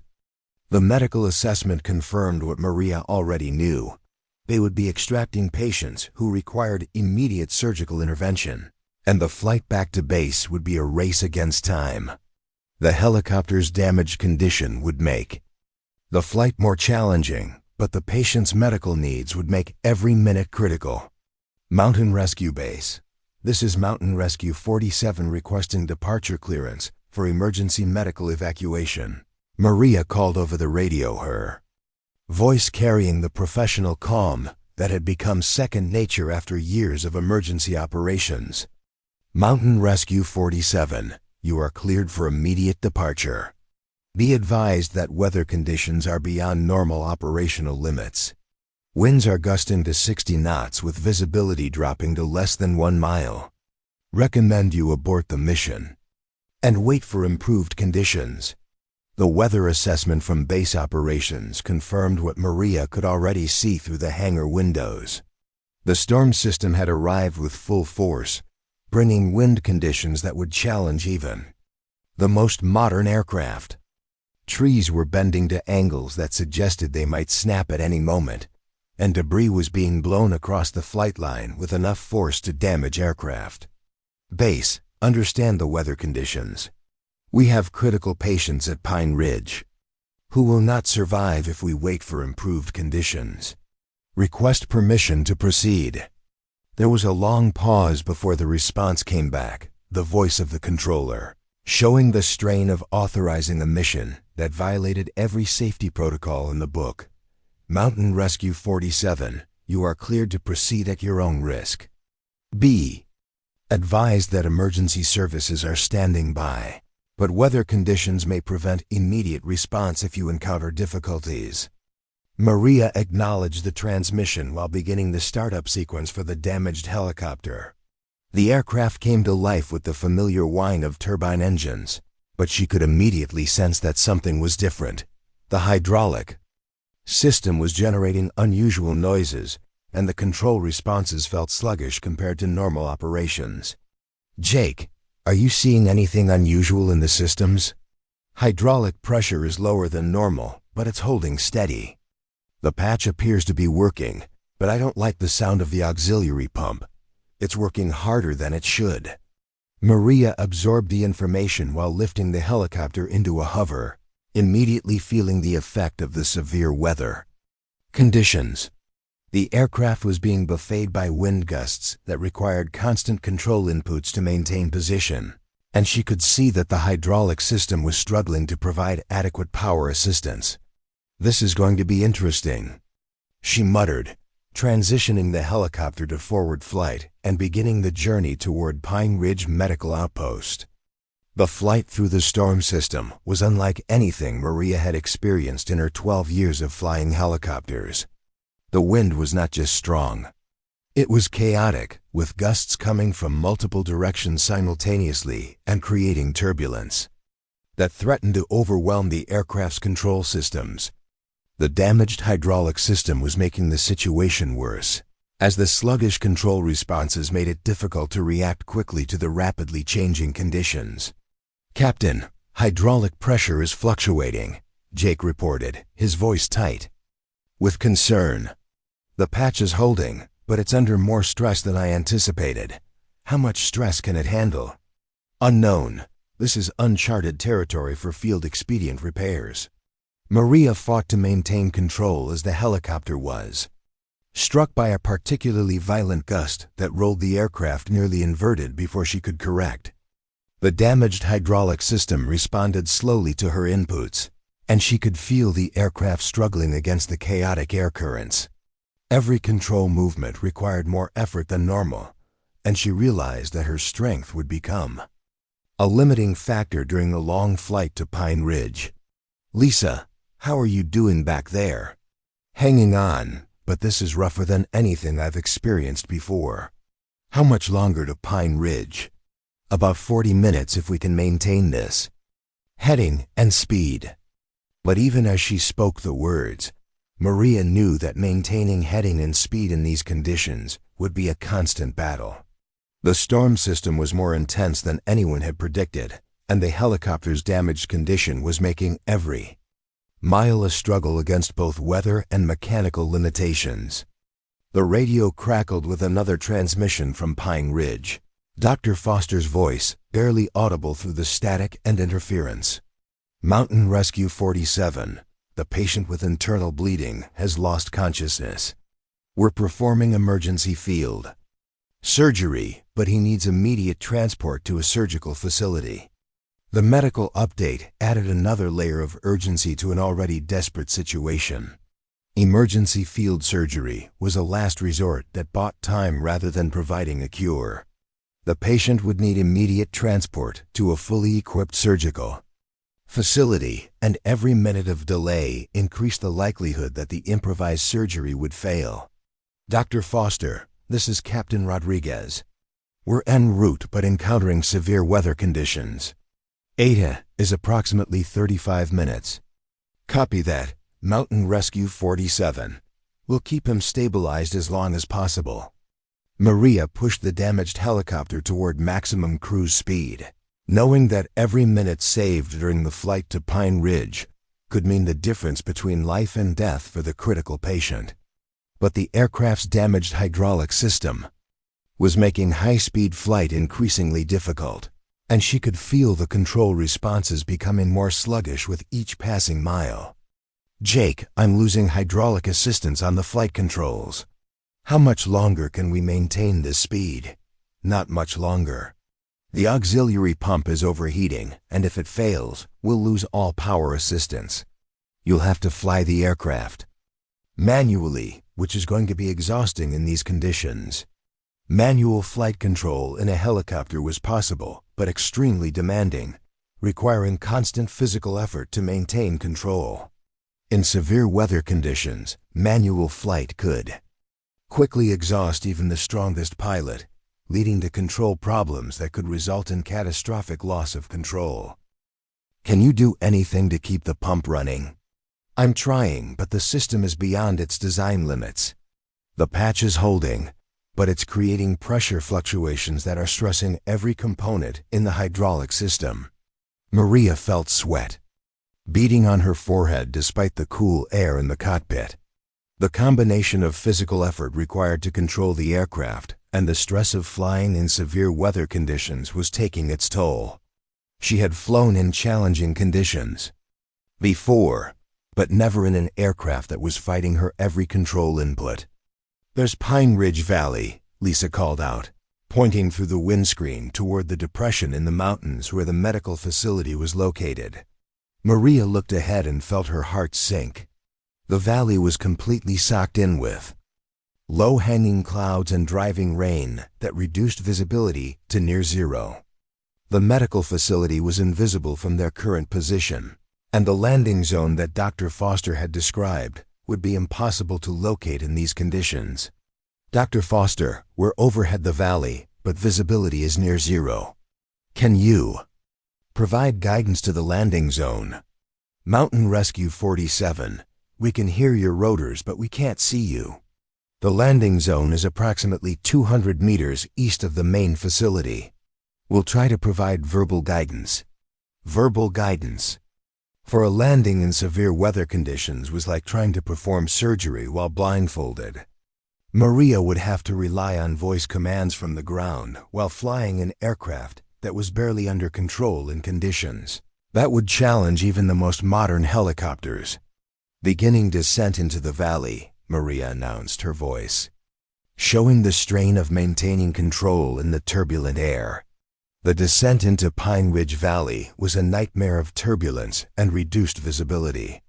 The helicopter was being thrown around by wind gusts that seemed to come from every direction simultaneously, and the damaged hydraulic system was making it increasingly difficult to maintain control.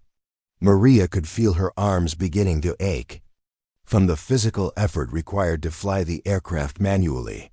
"Mountain Rescue 47, you're getting closer. We can hear you more clearly now." "Copy that. Can you provide bearing information?" "You're approaching from the south. Turn left about 30 degrees and continue descent." Maria followed the verbal guidance while fighting to maintain control of the aircraft.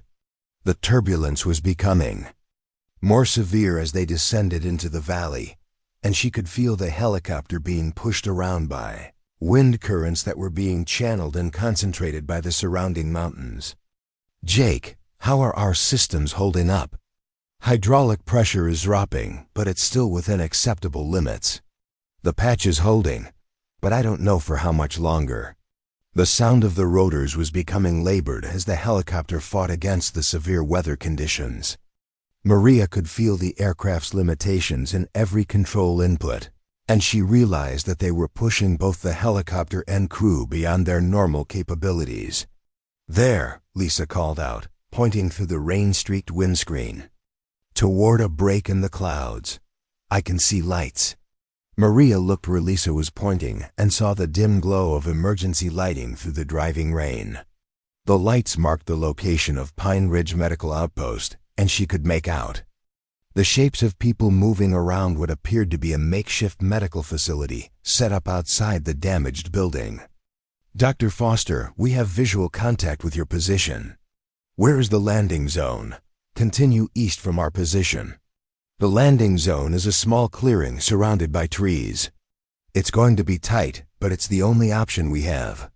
Maria maneuvered the helicopter toward the landing zone, her hands making constant adjustments to compensate for the wind gusts that were trying to push the aircraft into the surrounding trees. The clearing was even smaller than she had anticipated, barely large enough for the helicopter's rotor disc with trees on all sides that would make the approach extremely hazardous. "This is going to be close," she muttered, beginning the approach to the confined landing zone.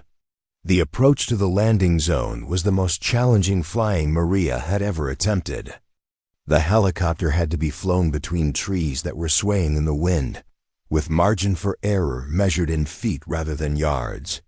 The damaged hydraulic system was making precise control inputs nearly impossible, and she could feel the aircraft fighting her every command. "Easy does it," Jake called out, his voice showing the tension of watching an approach that was pushing the limits of what was possible.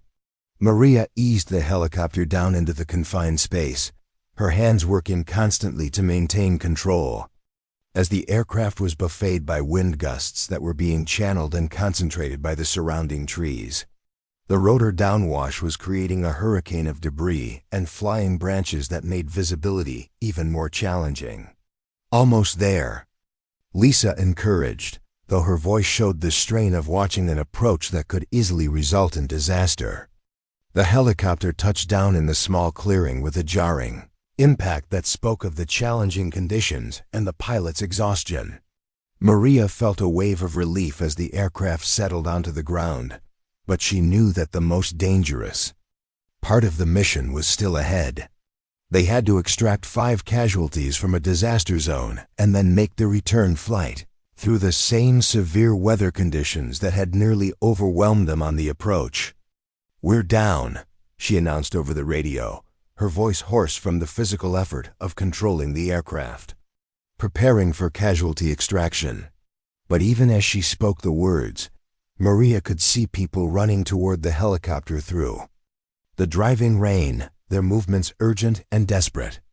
The rescue mission was entering its most critical phase, and the ancient helicopter that others had mocked was about to prove its worth in the most challenging conditions imaginable.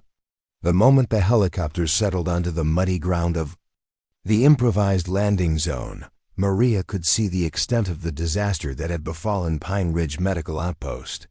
Through the rain-streaked windscreen, figures emerged from the darkness like ghosts, their movements urgent and desperate as they carried stretchers and medical equipment toward the aircraft.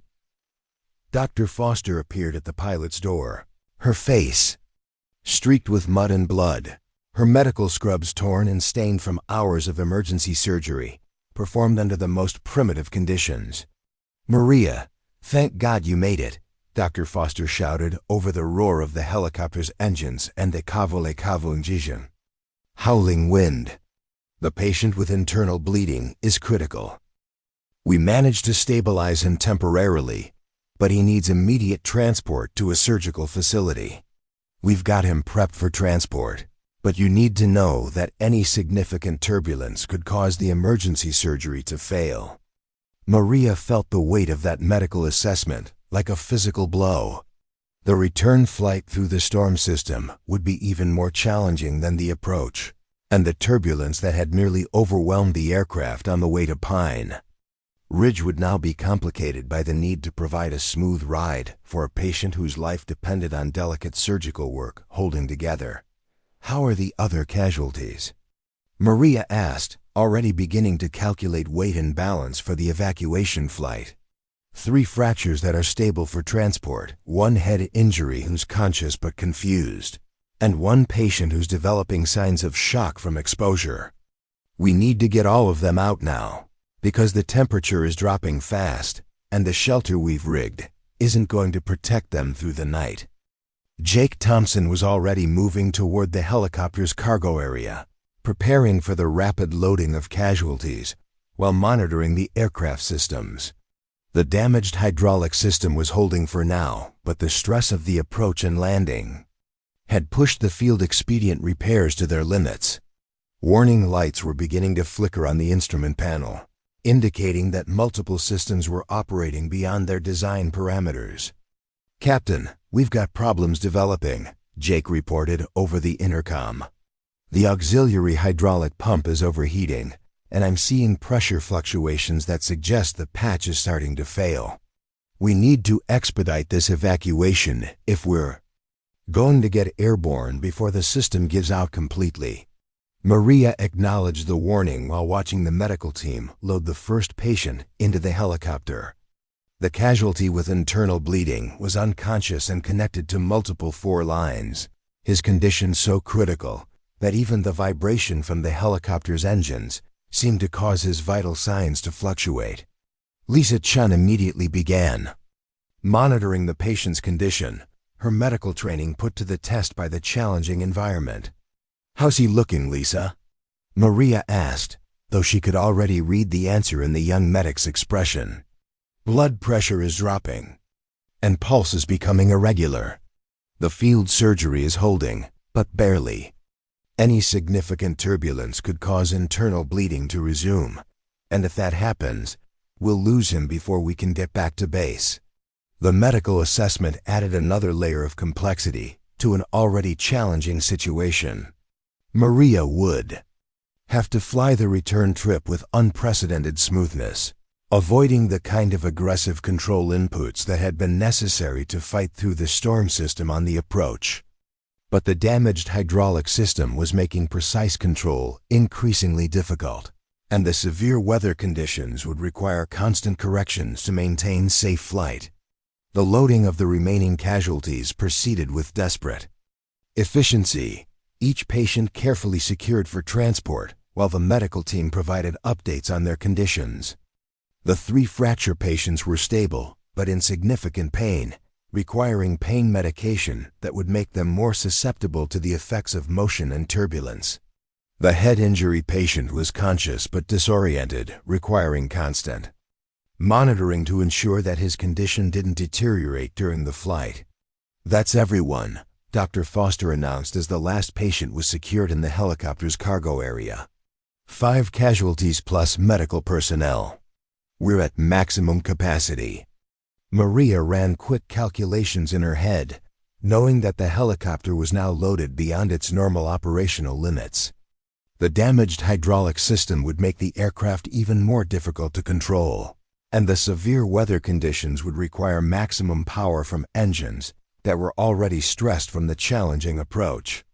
They would be flying at the very edge of the aircraft's capabilities, with no margin for error. "Jake, how are we looking for weight and balance?" "We're heavy, but within acceptable limits, assuming the hydraulic system holds together. The real question is whether we can generate enough power to get airborne in these conditions." Maria began the process of bringing the helicopter back to flight configuration, her hands moving through the familiar sequence of checks and adjustments.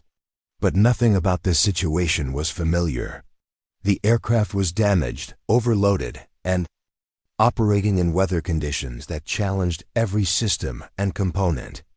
The margin for error was essentially non-existent.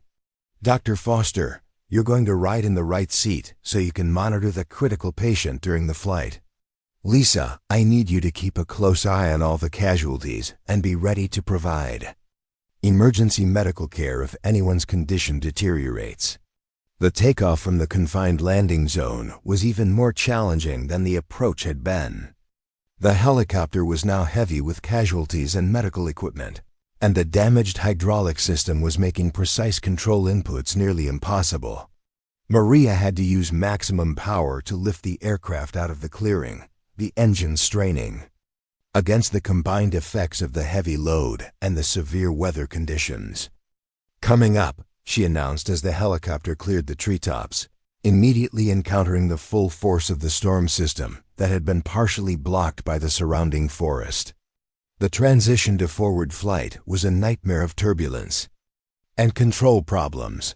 The helicopter was being thrown around by wind gusts that seemed to come from every direction simultaneously, and Maria could feel the aircraft's limitations in every control input. The damaged hydraulic system was providing increasingly sluggish responses, and she realized that she was essentially flying the aircraft manually while fighting against weather conditions that would challenge even the most modern helicopters. "Patient's vital signs are fluctuating," Lisa reported from the cargo area, her voice tight with concern.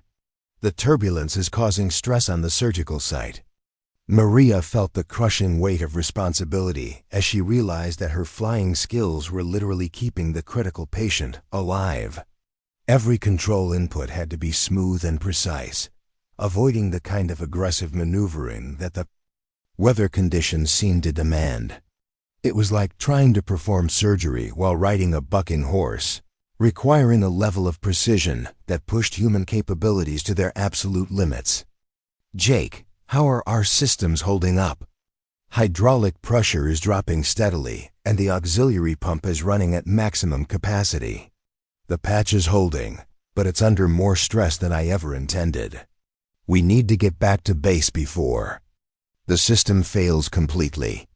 The return flight through Storm Creek Canyon was a test of endurance and skill that surpassed anything Maria had experienced in her 12 years of flying helicopters.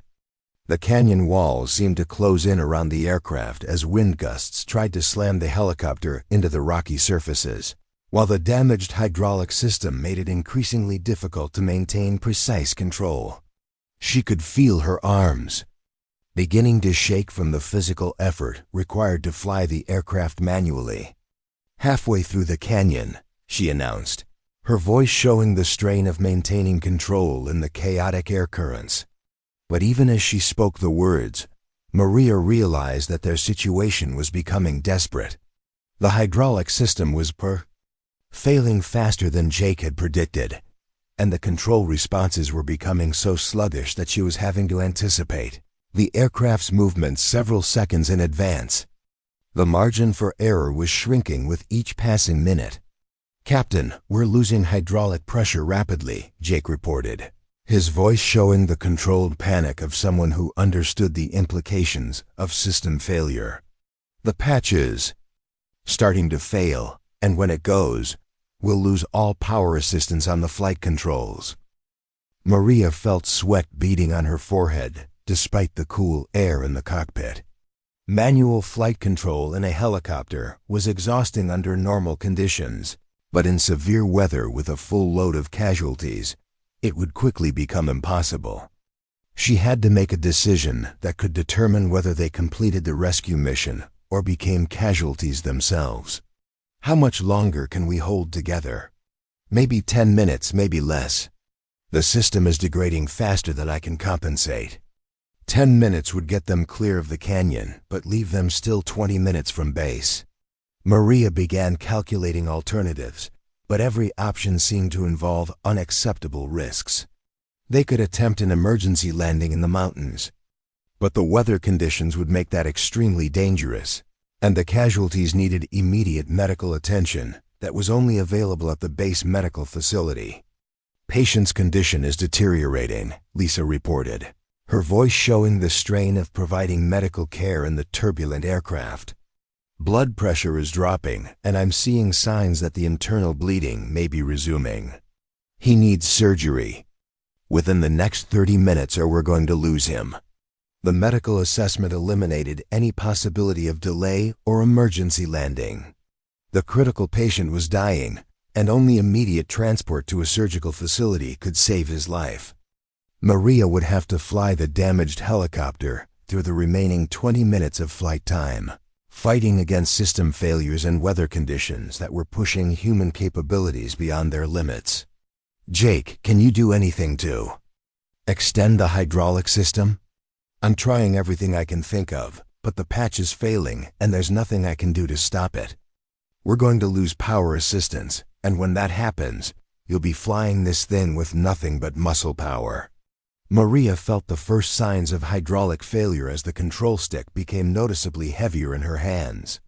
The aircraft was beginning to require more and more physical effort to maintain control, and she realized that she was approaching the limits of human endurance. The return flight was becoming a race between system failure and their ability to reach base.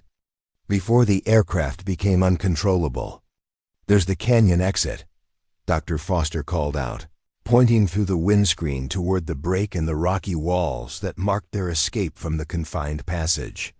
Maria pushed the helicopter toward maximum speed as they cleared the canyon, knowing that every minute saved during the flight to base could mean the difference between life and death for the critical patient.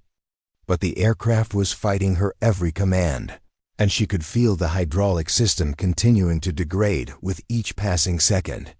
"Full hydraulic failure," Jake announced, his voice carrying the grim finality of someone who had just witnessed the failure of critical systems. "You're flying this thing manually from here on out."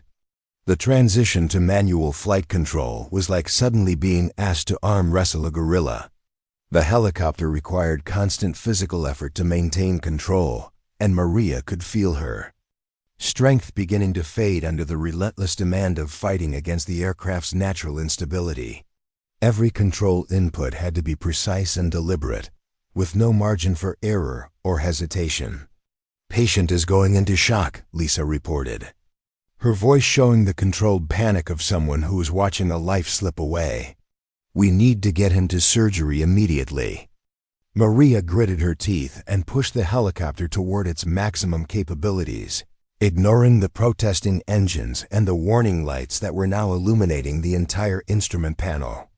The aircraft was operating beyond its design limits, but 5 lives depended on her ability to keep it flying for just a few more minutes.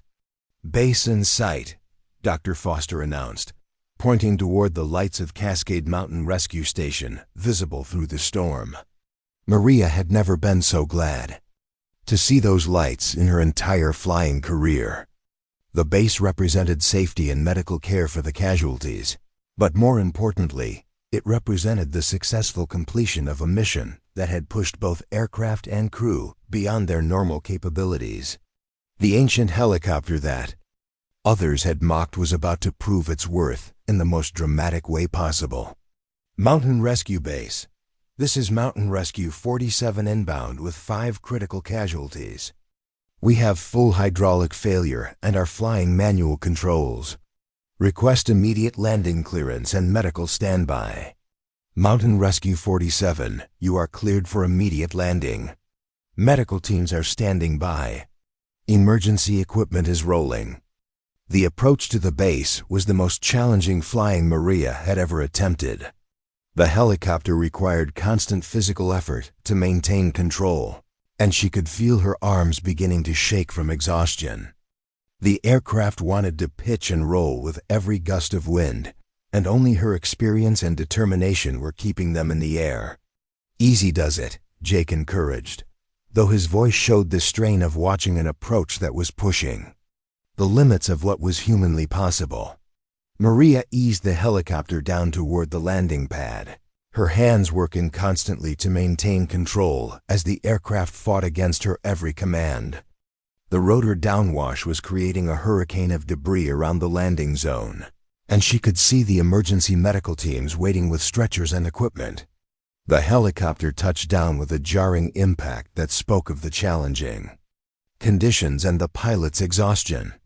Maria felt a wave of relief as the aircraft settled onto the ground, but she knew that the mission wasn't complete until the casualties were safely transferred to the medical facility.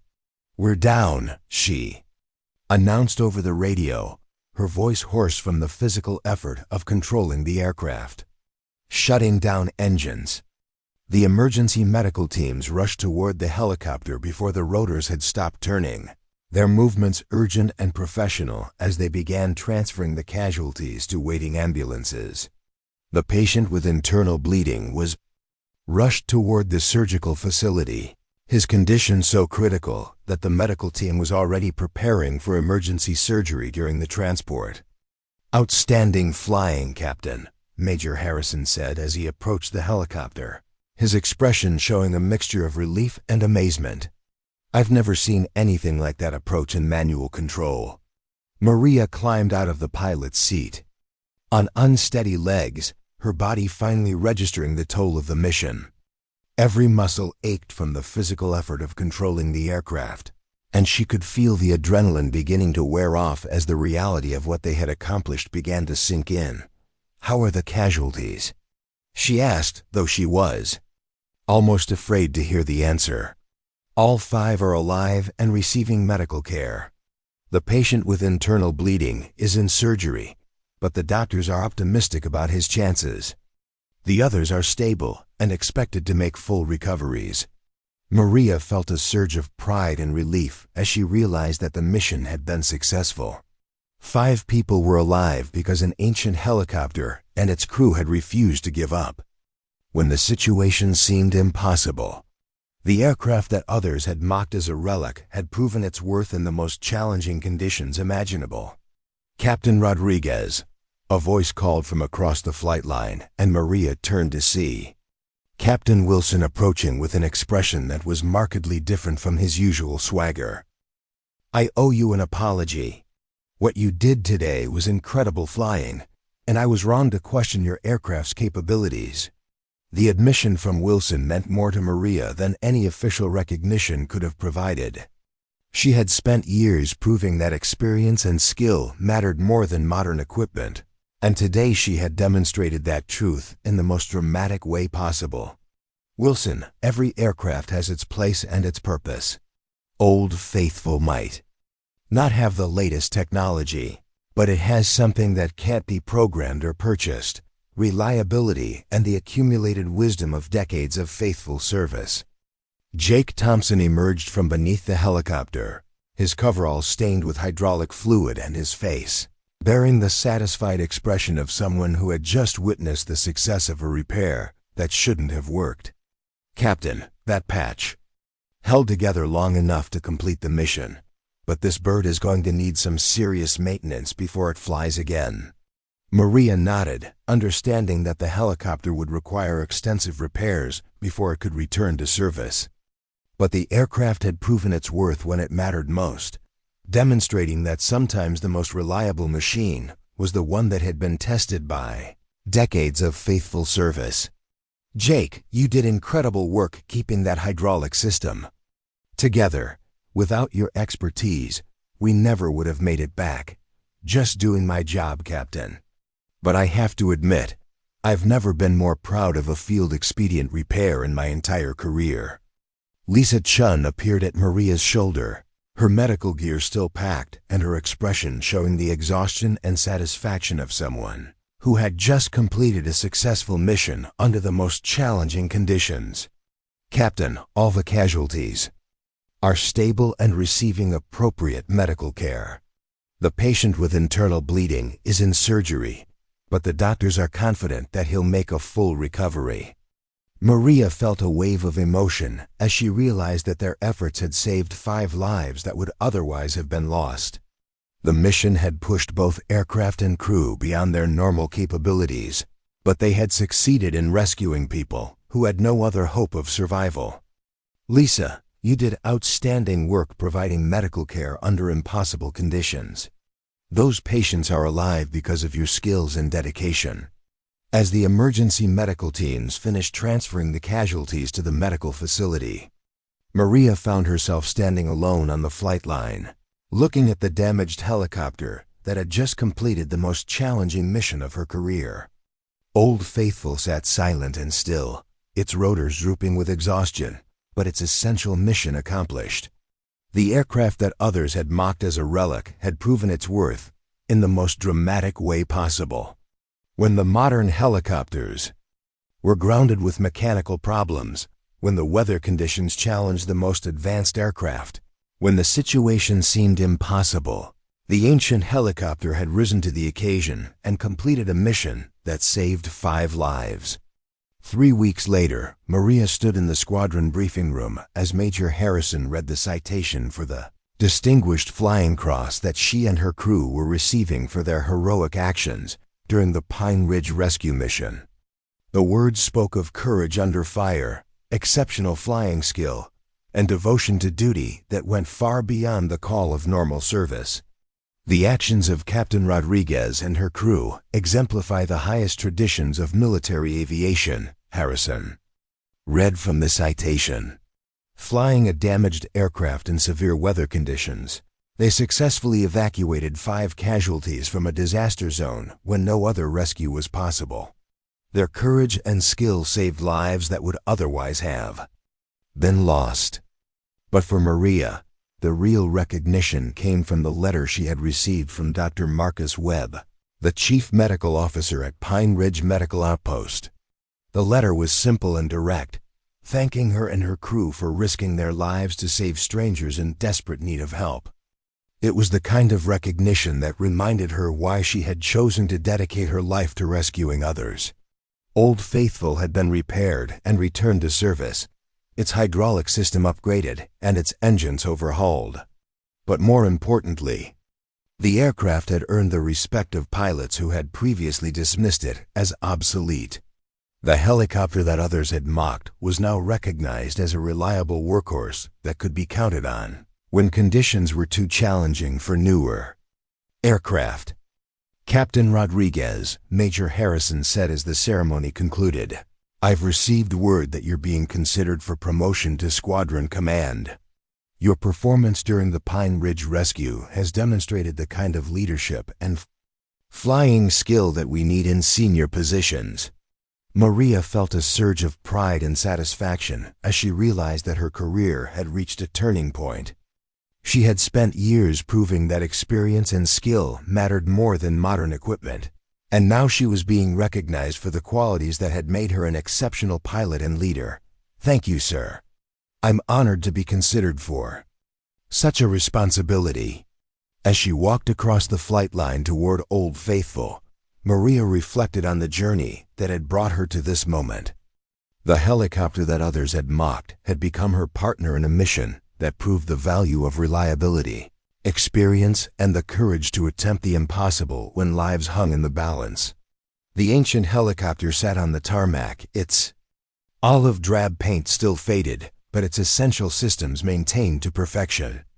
It was ready for the next mission, the next challenge, the next opportunity to prove that sometimes the most important qualities couldn't be measured in computer specifications or performance charts.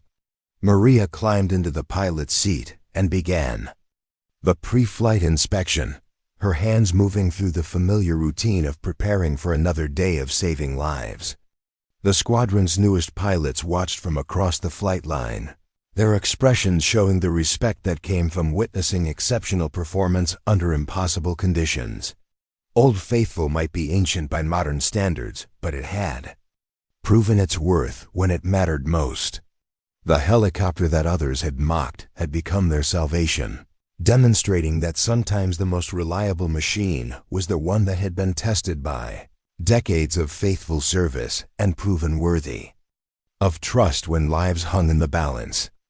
The rescue mission at Pine Ridge Medical Outpost had become legend within the mountain rescue community, a story of courage and skill that would be told for years to come. But for Maria and her crew, it was simply another day of doing what they had dedicated their lives to doing, saving people who had no other hope of survival, regardless of the risks or the challenges involved. As she lifted Old Faithful into the morning sky for another day of rescue operations, Maria knew that she had found her true calling. She was no longer just a pilot flying an ancient helicopter. She was a guardian angel who could be counted on when the impossible became necessary and when lives depended on the courage to attempt what others considered beyond human capability. The helicopter that others had mocked had proven its worth in the most dramatic way possible, and Maria Rodriguez had demonstrated that sometimes the most important battles were won not with the newest technology, but with the oldest virtues: courage, skill, and the determination to never give up when people needed help. Up next, you've got 2 more standout stories right on your screen. If this one hit the mark, you won't want to pass these up. Just click and check them out.